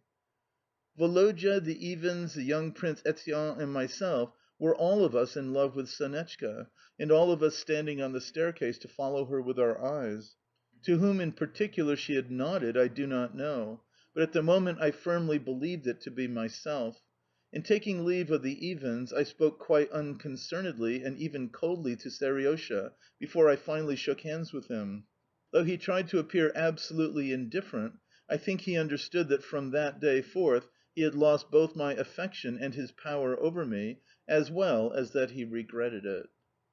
CHAPTER XXIV. In Bed. How could I have managed to be so long and so passionately devoted to Seriosha, I asked myself as I lay in bed that night. He never either understood, appreciated, or deserved my love. But Sonetchka, what a darling she is! "Wilt thou?" "Thy hand?" I crept closer to the pillows, imagined to myself her lovely face, covered my head over with the bedclothes, tucked the counterpane in on all sides, and, thus snugly covered, lay quiet and enjoying the warmth until I became wholly absorbed in pleasant fancies and reminiscences. If I stared fixedly at the inside of the sheet above me, I found that I could see her as clearly as I had done an hour ago, could talk to her in my thoughts, and, though it was a conversation of irrational tenor, I derived the greatest delight from it, seeing that "thou" and "thine" and "for thee" and "to thee" occurred in it incessantly. These fancies were so vivid that I could not sleep for the sweetness of my emotion, and felt as though I must communicate my superabundant happiness to some one. "The darling!" I said half aloud as I turned over. Then, "Woloda, are you asleep?"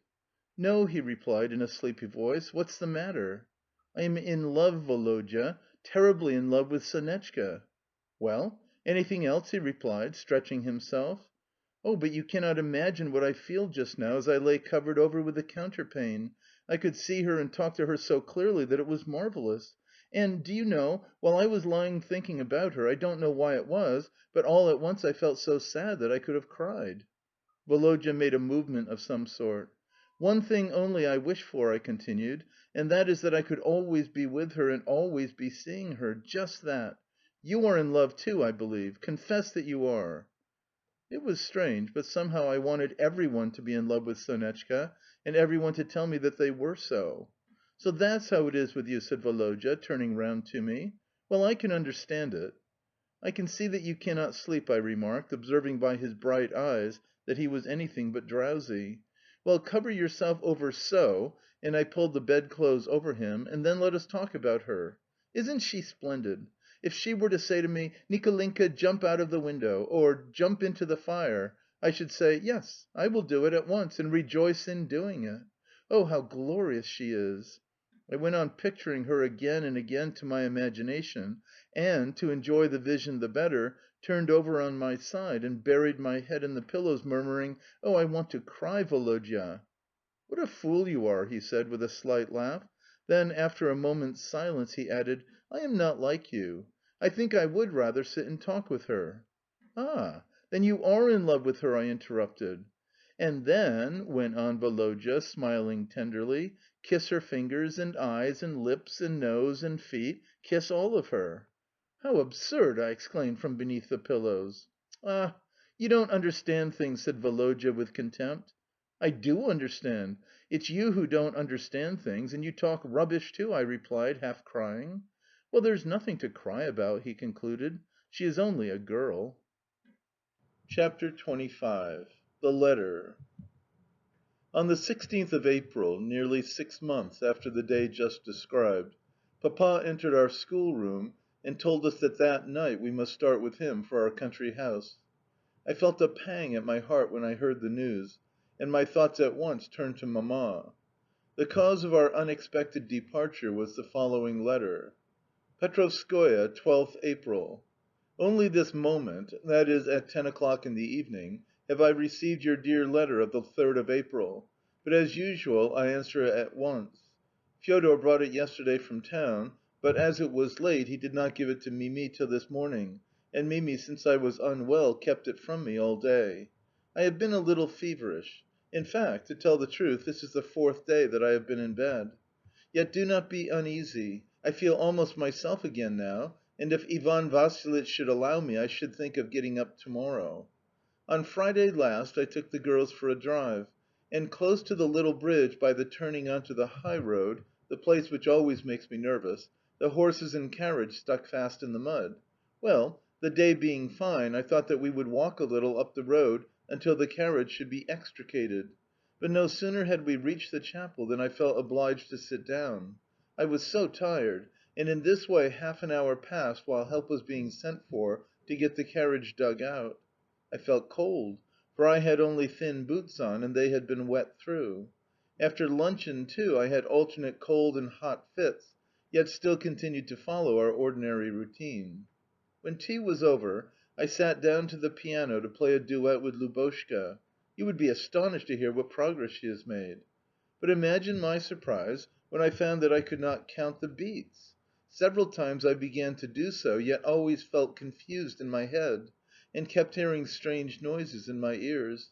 I would begin 1, 2, 3, and then suddenly go on 8, 15, and so on, as though I were talking nonsense and could not help it. At last Mimi came to my assistance and forced me to retire to bed. That was how my illness began, and it was all through my own fault. The next day I had a good deal of fever, and our good Ivan Vassilitch came. He has not left us since, but promises soon to restore me to the world. What a wonderful old man he is! While I was feverish and delirious he sat the whole night by my bedside without once closing his eyes, and at this moment, since he knows I am busy writing, he is with the girls in the divannaia. And I can hear him telling them German stories, and them laughing as they listen to him. La belle Flamande, as you call her, is now spending her second week here as my guest, her mother having gone to pay a visit somewhere, and she is most attentive and attached to me. She even tells me her secret affairs. Under different circumstances, her beautiful face, good temper, and youth might have made a most excellent girl of her, but in the society in which, according to her own account, she moves, she will be wasted. The idea has more than once occurred to me that, had I not had so many children of my own, it would have been a deed of mercy to have adopted her. Lubotshka had meant to write to you herself, but she has torn up 3 sheets of paper, saying, "I know what a quizzer Papa always is. If he were to find a single fault in my letter, he would show it to everybody." Katenka is as charming as usual, and Mimi, too, is good but tiresome.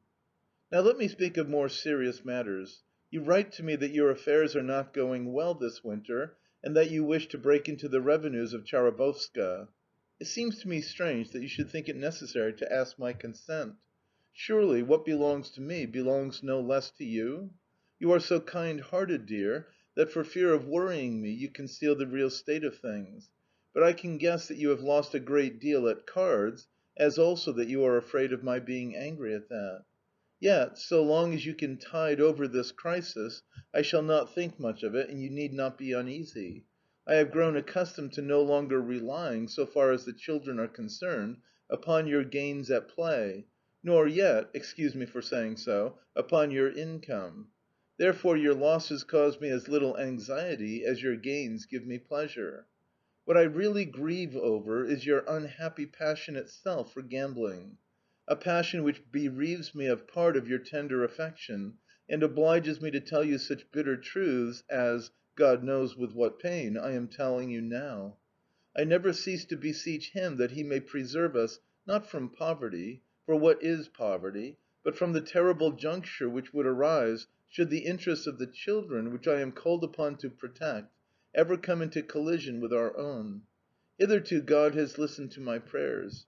You have never yet overstepped the limit beyond which we should be obliged either to sacrifice property which would no longer belong to us, but to the children, or, it is terrible to think of, but the dreadful misfortune at which I hint is for ever hanging over our heads. Yes, it is the heavy cross which God has given us both to carry. Also, you write about the children, and come back to our old point of difference by asking my consent to your placing them at a boarding school. You know my objection to that kind of education. I do not know, dear, whether you will accede to my request, but I nevertheless beseech you, by your love for me, to give me your promise that never so long as I am alive, nor yet after my death, if God should see fit to separate us, shall such a thing be done. Also you write that our affairs render it indispensable for you to visit St. Petersburg. The Lord go with you. Go and return as soon as possible. Without you we shall all of us be lonely. Spring is coming in beautifully. We keep the door onto the terrace always open now, while the path to the orangery is dry and the peach trees are in full blossom. Only here and there is there a little snow remaining. The swallows are arriving, and to day Lubotshka brought me the first flowers. The doctor says that in about 3 days' time I shall be well again and able to take the open air and to enjoy the April sun. Now, au revoir, my dearest one. Do not be alarmed, I beg of you, either on account of my illness or on account of your losses at play. End the crisis as soon as possible, and then return here with the children for the summer. I am making wonderful plans for our passing of it, and I only need your presence to realize them. The rest of the letter was written in French, as well as in a strange, uncertain hand on another piece of paper. I transcribe it word for word. Do not believe what I have just written to you about my illness. It is more serious than anyone knows. I alone know that I shall never leave my bed again. Do not, therefore, delay a minute in coming here with the children. Perhaps it may yet be permitted me to embrace and bless them. It is my last wish that it should be so. I know what a terrible blow this will be to you, but you would have had to hear it sooner or later, if not from me, at least from others. Let us try to bear the calamity with fortitude and place our trust in the mercy of God. Let us submit ourselves to His will. Do not think that what I am writing is some delusion of my sick imagination. On the contrary, I am perfectly clear at this moment, and absolutely calm. Nor must you comfort yourself with the false hope that these are the unreal, confused feelings of a despondent spirit. For I feel indeed, I know, since God has deigned to reveal it to me, that I have now but a very short time to live. Will my love for you and the children cease with my life? I know that that can never be.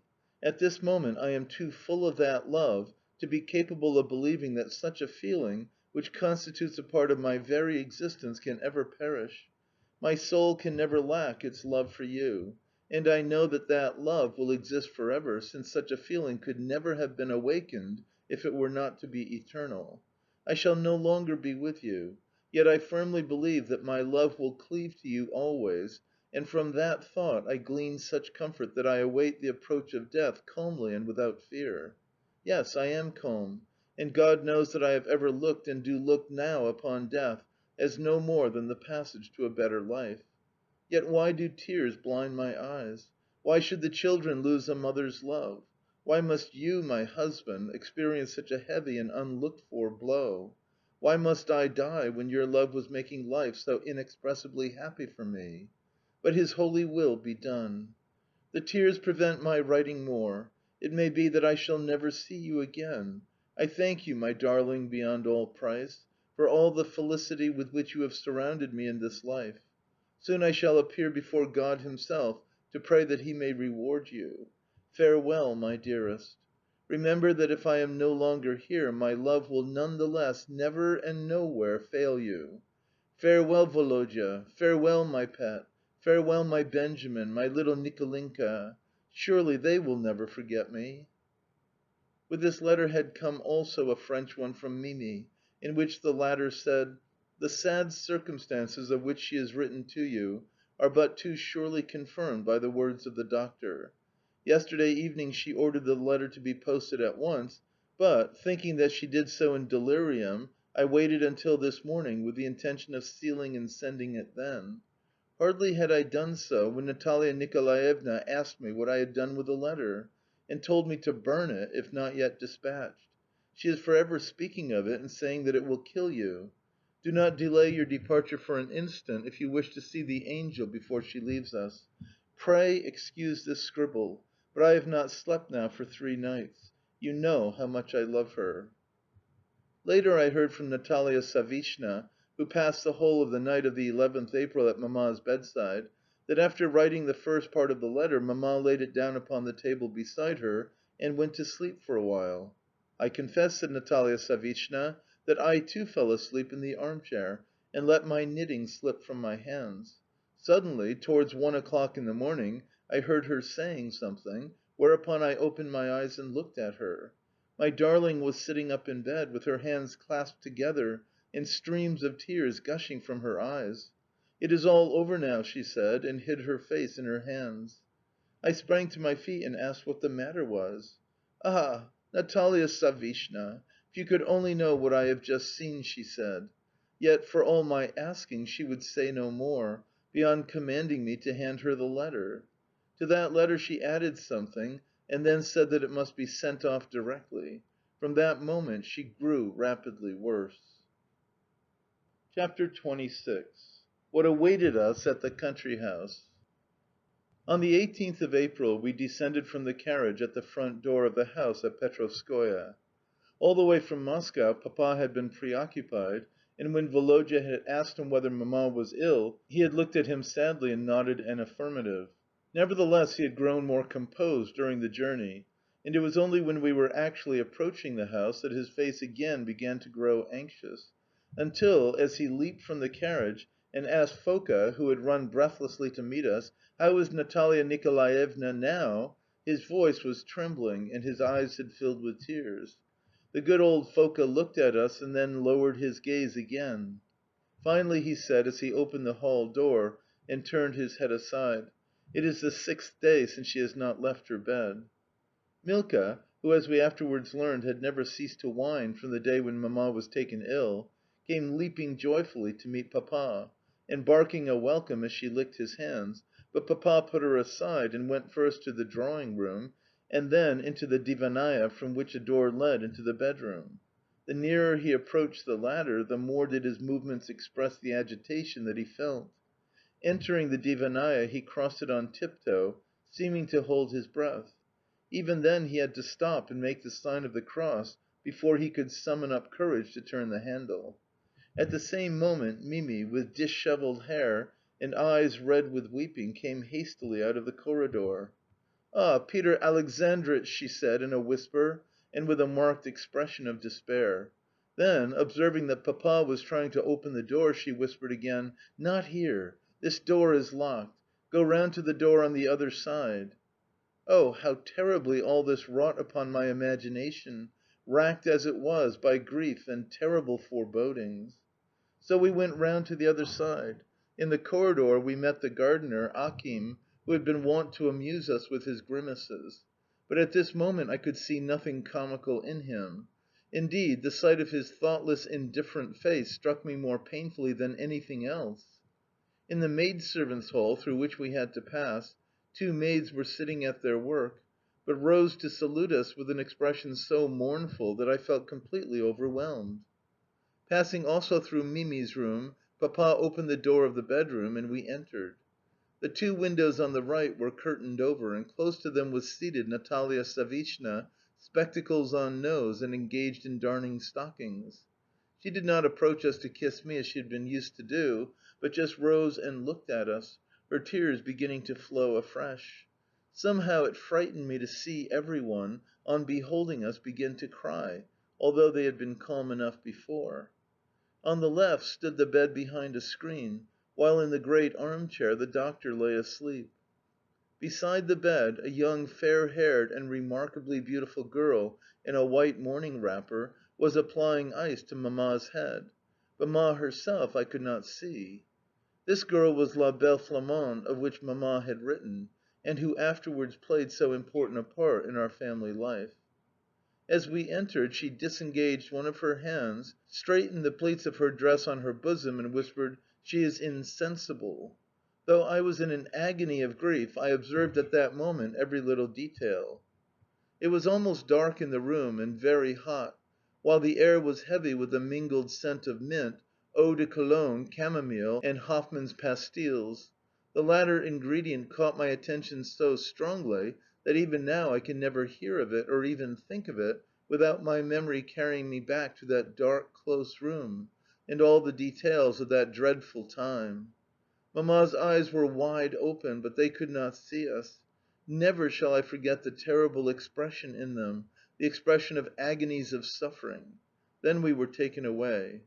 When later I was able to ask Natalia Savishna about Mamma's last moments, she told me the following: "After you were taken out of the room, my beloved one struggled for a long time, as though someone were trying to strangle her. Then at last she laid her head back upon the pillow and slept softly, peacefully, like an angel from heaven.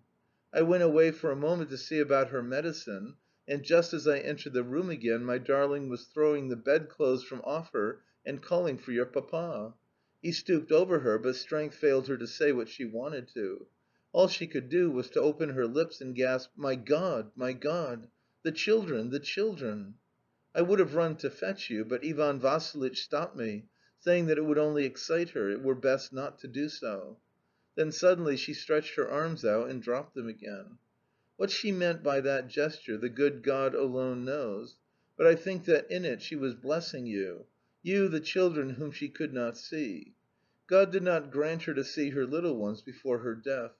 Then she raised herself up, did my love, my darling, yes, just so with her hands, and exclaimed in a voice which I cannot bear to remember, 'Mother of God, never forsake them!' Then the pain mounted to her heart, and from her eyes it was plain that she suffered terribly, my poor one. She sank back upon the pillows, tore the bedclothes with her teeth, and wept, wept. Yes, and what then?" I asked, but Natalia Savishna could say no more. She turned away and cried bitterly.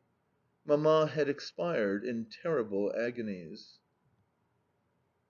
CHAPTER XXVII. GRIEF. Late the following evening I thought I would like to look at her once more. So, conquering an involuntary sense of fear, I gently opened the door of the salon and entered on tiptoe. In the middle of the room, on a table, lay the coffin, with wax candles burning all round it on tall silver candelabra. In the further corner sat the chanter, reading the psalms in a low, monotonous voice.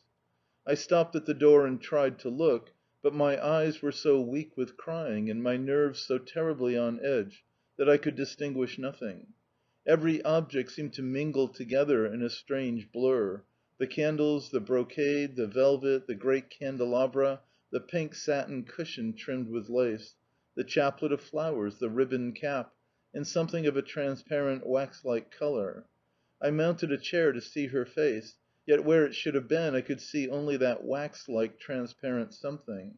I could not believe it to be her face. Yet, as I stood gazing at it, I at last recognised the well known, beloved features. I shuddered with horror to realise that it was she. Why were those eyes so sunken? What had laid that dreadful paleness upon her cheeks, and stamped the black spot beneath the transparent skin on one of them? Why was the expression of the whole face so cold and severe? Why were the lips so white, and their outlines so beautiful, so majestic, so expressive of an unnatural calm that as I looked at them a chill shudder ran through my hair and down my back? Somehow, as I gazed, an irrepressible, incomprehensible power seemed to compel me to keep my eyes fixed upon that lifeless face. I could not turn away, and my imagination began to picture before me scenes of her active life and happiness.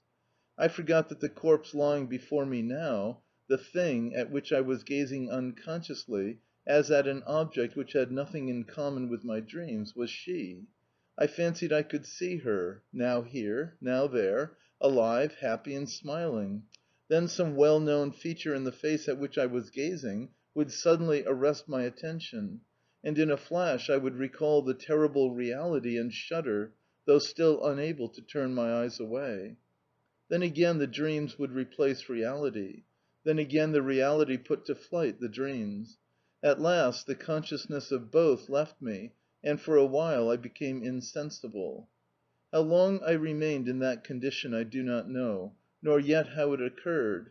I only know that for a time I lost all sense of existence, and experienced a kind of vague blissfulness, which, though grand and sweet, was also sad. It may be that, as it ascended to a better world, her beautiful soul had looked down with longing at the world in which she had left us; that it had seen my sorrow, and, pitying me, had returned to earth on the wings of love, to console and bless me with a heavenly smile of compassion. The door creaked as the chanter entered, who was to relieve his predecessor. The noise awakened me, and my first thought was that, seeing me standing on the chair in a posture which had nothing touching in its aspect, he might take me for an unfeeling boy who had climbed on to the chair out of mere curiosity. Wherefore I hastened to make the sign of the cross, to bend down my head, and to burst out crying.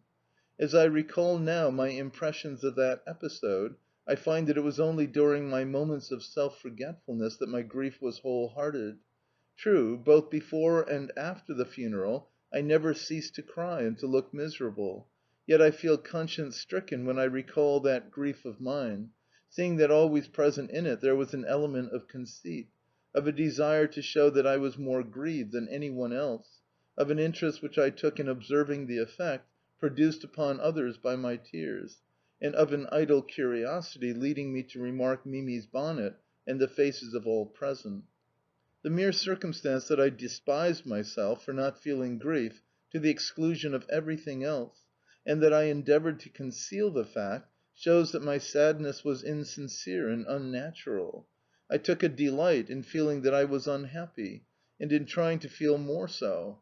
Consequently, this egotistic consciousness completely annulled any element of sincerity in my woe. That night I slept calmly and soundly, as is usual after any great emotion, and awoke with my tears dried and my nerves restored. At 10 o'clock we were summoned to attend the pre funeral requiem. The room was full of weeping servants and peasants who had come to bid farewell to their late mistress. During the service I myself wept a great deal, made frequent signs of the cross, and performed many genuflections, but I did not pray with my soul, and felt, if anything, almost indifferent. My thoughts were chiefly centred upon the new coat which I was wearing, a garment which was tight and uncomfortable, and upon how to avoid soiling my trousers at the knees. Also, I took the most minute notice of all present. Papa stood at the head of the coffin. He was as white as snow, and only with difficulty restrained his tears.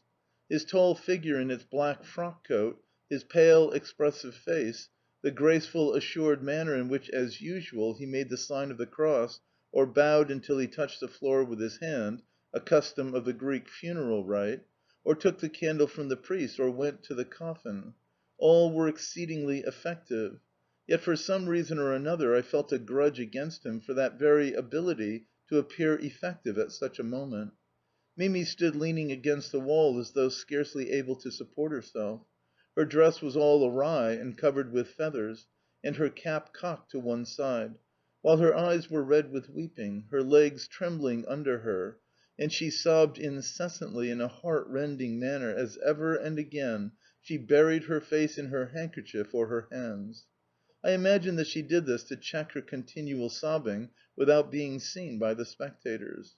I remember, too, her telling Papa the evening before that Mamma's death had come upon her as a blow from which she could never hope to recover; that with Mamma she had lost everything, but that the angel, as she called my mother, had not forgotten her when at the point of death, since she had declared her wish to render her, Mimi's, and Katenka's fortunes secure for ever. Mimi had shed bitter tears while relating this, and very likely her sorrow, if not wholly pure and disinterested, was in the main sincere.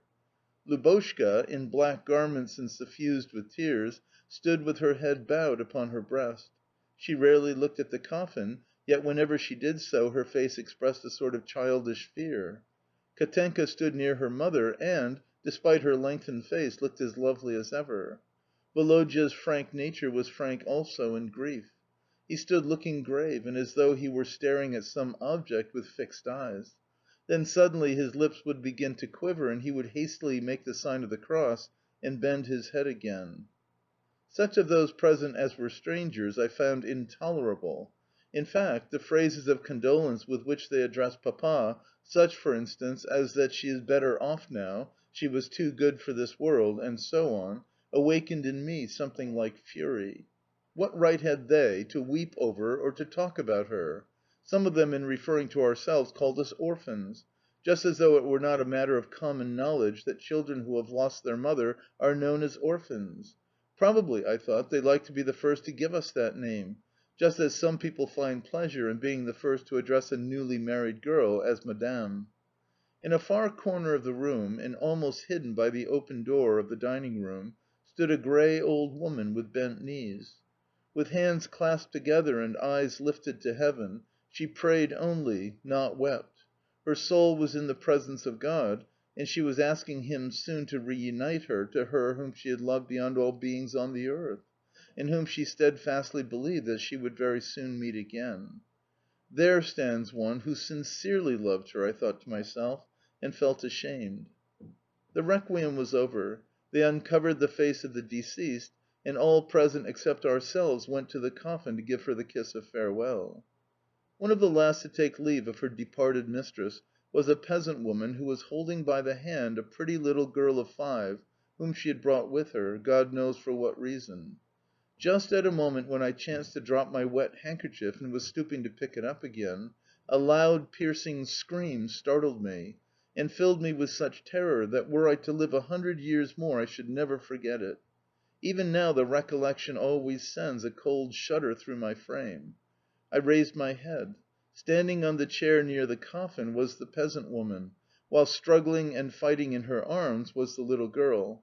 And it was the same poor child who had screamed with such dreadful, desperate frenzy as, straining her terrified face away, she still continued to gaze with dilated eyes at the face of the corpse. I too screamed in a voice perhaps more dreadful still, and ran headlong from the room. Only now did I understand the source of the strong, oppressive smell which, mingling with the scent of the incense, filled the chamber, while the thought that the face, which but a few days ago had been full of freshness and beauty, the face which I loved more than anything else in all the world, was now capable of inspiring horror, at length revealed to me, as though for the first time, the terrible truth, and filled my soul with despair. CHAPTER XXVIII. Sad recollections. Mamma was no longer with us, but our life went on as usual. We went to bed and got up at the same times and in the same rooms. Breakfast, luncheon, and supper continued to be at their usual hours. Everything remained standing in its accustomed place. Nothing in the house or in our mode of life was altered, only she was not there. Yet it seemed to me as though such a misfortune ought to have changed everything. Our old mode of life appeared like an insult to her memory. It recalled too vividly her presence. The day before the funeral I felt as though I should like to rest a little after luncheon, and accordingly went to Natalia Savishna's room, with the intention of installing myself comfortably under the warm, soft down of the quilt on her bed. When I entered, I found Natalia herself lying on the bed and apparently asleep. But on hearing my footsteps she raised herself up, removed the handkerchief which had been protecting her face from the flies, and, adjusting her cap, sat forward on the edge of the bed.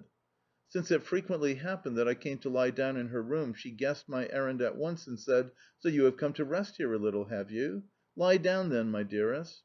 "Oh, but what is the matter with you, Natalia Savishna?" I exclaimed as I forced her back again. "I did not come for that. No, you are tired yourself, so you lie down." "I am quite rested now, darling," she said, though I knew that it was many a night since she had closed her eyes. "Yes, I am indeed, and have no wish to sleep again," she added with a deep sigh. I felt as though I wanted to speak to her of our misfortune, since I knew her sincerity and love, and thought it would be a consolation to me to weep with her. "Natalia Savishna," I said, after a pause, as I seated myself upon the bed, "who would ever have thought of this?" The old woman looked at me with astonishment, for she did not quite understand my question. "Yes, who would ever have thought of it?" I repeated. "Ah, my darling," she said, with a glance of tender compassion, "it is not only who would ever have thought of it, but who, even now, would ever believe it. I am old, and my bones should long ago have gone to rest rather than that I should have lived to see the old master, your grandpapa of blessed memory, and Prince Nicola Mikhailovitch and his two brothers, and your sister Amenka all buried before me, though all younger than myself, and now my darling, to my never ending sorrow, gone home before me. Yet it has been God's will. He took her away because she was worthy to be taken, and because He has need of the good ones." This simple thought seemed to me a consolation, and I pressed closer to Natalia. She laid her hands upon my head as she looked upward with eyes expressive of a deep but resigned sorrow. In her soul was a sure and certain hope that God would not long separate her from the one upon whom the whole strength of her love had for many years been concentrated. "Yes, my dear," she went on, "it is a long time now since I used to nurse and fondle her, and she used to call me Natasha. She used to come jumping upon me, and caressing and kissing me, and say, 'My Nashik, my darling, my ducky,' and I used to answer jokingly, 'Well, my love, I don't believe that you do love me. You will be a grown up young lady soon, and going away to be married, and will leave your Nashik forgotten.' Then she would grow thoughtful and say, 'I think I had better not marry if my Nashik cannot go with me, for I mean never to leave her.' Yet, alas, she has left me now. Who was there in the world she did not love?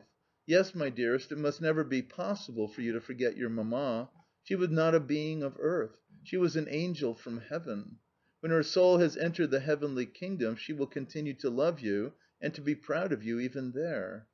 "But why do you say 'when her soul has entered the heavenly kingdom'?" I asked. "I believe it is there now." "No, my dearest," replied Natalia, as she lowered her voice and pressed herself yet closer to me. "Her soul is still here," and she pointed upwards. She spoke in a whisper, but with such an intensity of conviction that I, too, involuntarily raised my eyes and looked at the ceiling, as though expecting to see something there. Before the souls of the just enter Paradise, they have to undergo 40 trials for 40 days, and during that time they hover around their earthly home a Russian popular legend. She went on speaking for some time in this strain, speaking with the same simplicity and conviction as though she were relating common things which she herself had witnessed, and to doubt which could never enter into anyone's head.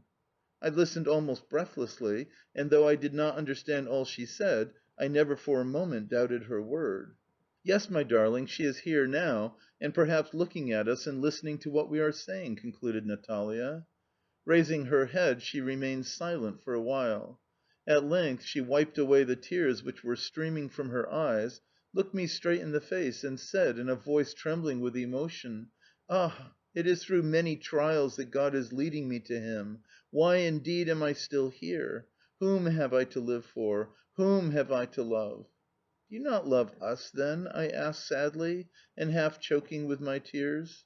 "Yes, God knows that I love you, my darling. But to love anyone as I loved her that I cannot do." She could say no more, but turned her head aside and wept bitterly. As for me, I no longer thought of going to sleep, but sat silently with her and mingled my tears with hers. Presently Foka entered the room, but on seeing our emotion and not wishing to disturb us, stopped short at the door. "Do you want anything, my good Foka?" asked Natalia as she wiped away her tears. "If you please, half a pound of currants, 4 pounds of sugar, and 3 pounds of rice for the kutya" (cakes partaken of by the mourners at a Russian funeral). "Yes, in one moment," said Natalia as she took a pinch of snuff and hastened to her drawers. All traces of the grief aroused by our conversation disappeared on the instant that she had duties to fulfil, for she looked upon those duties as of paramount importance. "But why 4 pounds?" she objected as she weighed the sugar on a steelyard. "3½ would be sufficient." And she withdrew a few lumps. "How is it, too, that though I weighed out 8 pounds of rice yesterday, more is wanted now? No offence to you, Foka, but I am not going to waste rice like that. I suppose Vanka is glad that there is confusion in the house right now, for he thinks that nothing will be looked after. But I am not going to have any careless extravagance with my master's goods. Did one ever hear of such a thing? 8 pounds! Well, I have nothing to do with it. He says it is all gone, that's all. Hm! Hm! Well, there it is. Let him take it." I was struck by the sudden transition from the touching sensibility with which she had just been speaking to me to this petty reckoning and captiousness. Yet thinking it over afterwards I recognized that it was merely because, in spite of what was lying on her heart, she retained the habit of duty, and that it was the strength of that habit which enabled her to pursue her functions as of old. Her grief was too strong and too true to require any pretence of being unable to fulfil trivial tasks. Nor would she have understood that any one could so pretend. Vanity is a sentiment so entirely at variance with genuine grief, yet a sentiment so inherent in human nature that even the most poignant sorrow does not always drive it wholly forth. Vanity mingled with grief shows itself in a desire to be recognized as unhappy or resigned, and this ignoble desire, an aspiration which, for all that we may not acknowledge it is rarely absent, even in cases of the utmost affliction, takes off greatly from the force, the dignity, and the sincerity of grief. Natalia Savishna had been so sorely smitten by her misfortune that not a single wish of her own remained in her soul. She went on living purely by habit. Having handed over the provisions to Foka and reminded him of the refreshments which must be ready for the priest, she took up her knitting and seated herself by my side again. The conversation reverted to the old topic, and we once more mourned and shed tears together. These talks with Natalia I repeated every day, for her quiet tears and words of devotion brought me relief and comfort. Soon, however, a parting came. 3 days after the funeral we returned to Moscow, and I never saw her again. Grandmamma received the sad tidings only on our return to her house, and her grief was extraordinary. At first we were not allowed to see her, since for a whole week she was out of her mind, and the doctors were afraid for her life. Not only did she decline all medicine whatsoever, but she refused to speak to anybody or to take nourishment, and never closed her eyes in sleep. Sometimes, as she sat alone in the armchair in her room, she would begin laughing and crying at the same time, with a sort of tearless grief, or else relapse into convulsions and scream out dreadful, incoherent words in a horrible voice. It was the first dire sorrow which she had known in her life, and it reduced her almost to distraction. She would begin accusing first one person and then another of bringing this misfortune upon her, and rail at and blame them with the most extraordinary virulence. Finally she would rise from her armchair, pace the room for a while, and end by falling senseless to the floor. Once, when I went to her room, she appeared to be sitting quietly in her chair, yet with an air which struck me as curious. Though her eyes were wide open, their glance was vacant and meaningless, and she seemed to gaze in my direction without seeing me. Suddenly her lips parted slowly in a smile, and she said in a touchingly tender voice, "Come here, then, my dearest one, come here, my angel." Thinking that it was myself she was addressing, I moved towards her, but it was not I whom she was beholding at that moment. "Oh, my love," she went on, "if only you could know how distracted I have been, and how delighted I am to see you once more!" I understood then that she believed herself to be looking upon Mamma, and halted where I was. "They told me you were gone," she concluded with a frown. "But what nonsense! As if you could die before me!" And she laughed a terrible hysterical laugh. Only those who can love strongly can experience an overwhelming grief. Yet their very need of loving sometimes serves to throw off their grief from them and to save them. The moral nature of man is more tenacious of life than the physical, and grief never kills. After a time Grandmamma's power of weeping came back to her, and she began to recover. Her first thought, when her reason returned, was for us children, and her love for us was greater than ever. We never left her armchair, and she would talk of Mamma and weep softly and caress us. Nobody who saw her grief could say that it was consciously exaggerated, for its expression was too strong and touching. Yet for some reason or another my sympathy went out more to Natalia Savishna. And to this day I am convinced that nobody loved and regretted Mamma so purely and sincerely as did that simple-hearted, affectionate being. With Mamma's death the happy time of my childhood came to an end, and a new epoch, the epoch of my boyhood, began. But since my memories of Natalia Savishna, who exercised such a strong and beneficial influence upon the bent of my mind and the development of my sensibility, belong rather to the first period, I will add a few words about her and her death before closing this portion of my life. I heard later from people in the village that after our return to Moscow she found time hang very heavy on her hands.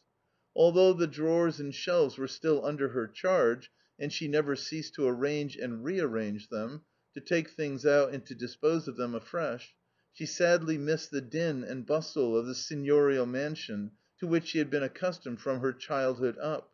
Consequently grief, the alteration in her mode of life, and her lack of activity soon combined to develop in her a malady to which she had always been more or less subject. Scarcely more than a year after Mamma's death dropsy showed itself, and she took to her bed. I can imagine how sad it must have been for her to go on living, still more to die, alone in that great empty house at Petrovskoe, with no relations or anyone near her. Everyone there esteemed and loved her, but she had formed no intimate friendships in the place, and was rather proud of the fact. That was because, enjoying her master's confidence as she did, and having so much property under her care, she considered that intimacies would lead to culpable indulgence and condescension. Consequently, and perhaps also because she had really nothing in common with the other servants, she kept them all at a distance, and used to say that she recognized neither kinsman nor godfather in the house, and would permit of no exceptions with regard to her master's property. Instead, she sought and found consolation in fervent prayers to God. Yet sometimes, in those moments of weakness to which all of us are subject, and when man's best solace is the tears and compassion of his fellow creatures, she would take her old dog Moska onto her bed, and talk to it, and weep softly over it as it answered her caresses by licking her hands, with its yellow eyes fixed upon her. When Moska began to whine, she would say, as she quieted it, "Enough, enough! I know without thy telling me that my time is near." A month before her death she took out of her chest of drawers some fine white calico, white cambric, and pink ribbon, and with the help of the maidservants fashioned the garments in which she wished to be buried. Next she put everything on her shelves in order, and handed the bailiff an inventory which she had made out with scrupulous accuracy. All that she kept back was a couple of silk gowns, an old shawl, and Grandpapa's military uniform, things which had been presented to her absolutely, and which, thanks to her care and orderliness, were in an excellent state of preservation, particularly the handsome gold embroidery on the uniform. Just before her death again she expressed a wish that one of the gowns, a pink one, should be made into a chamber robe for Woloda; that the other one, a many-coloured gown, should be made into a similar garment for myself, and that the shawl could go to Lubotshka. As for the uniform, it was to devolve either to Woloda or to myself, according as the one or the other of us should first become an officer. All the rest of her property, save only 40 roubles, which she set aside for her commemorative rites and to defray the cost of her burial, was to pass to her brother.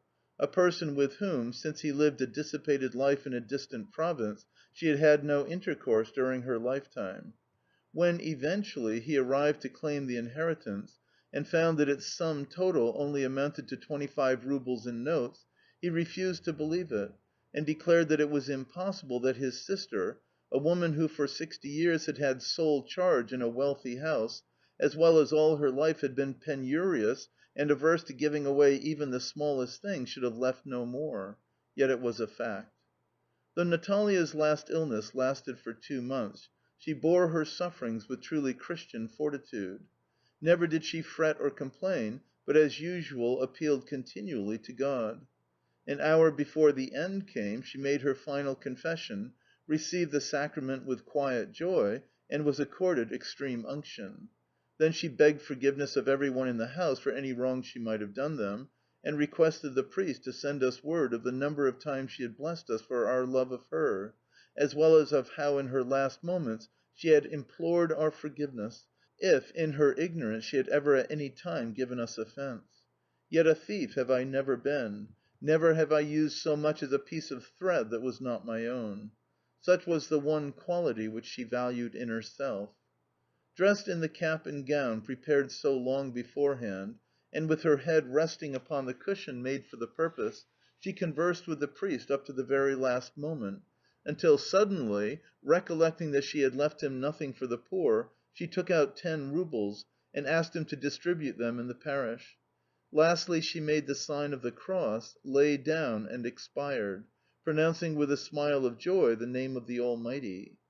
She quitted life without a pang, and, so far from fearing death, welcomed it as a blessing. How often do we hear that said, and how seldom is it a reality! Natalia Savishna had no reason to fear death, for the simple reason that she died in a sure and certain faith, and in strict obedience to the commands of the Gospel. Her whole life had been one of pure, disinterested love, of utter self-negation. Had her convictions been of a more enlightened order, her life directed to a higher aim, would that pure soul have been the more worthy of love and reverence? She accomplished the highest and best achievement in this world. She died without fear and without repining. They buried her where she had wished to lie, near the little mausoleum which still covers Mamma's tomb. The little mound beneath which she sleeps is overgrown with nettles and burdock, and surrounded by a black railing. But I never forget, when leaving the mausoleum, to approach that railing, and to salute the plot of earth within by bowing reverently to the ground. Sometimes, too, I stand thoughtfully between the railing and the mausoleum, and sad memories pass through my mind. Once the idea came to me as I stood there: did Providence unite me to those two beings solely in order to make me regret them my life long? End of chapter 28. Recording by Expatriate in Bangor, Maine. End of Childhood by Leo Tolstoy. Translated by Charles James Hogarth, 1869 to 1945.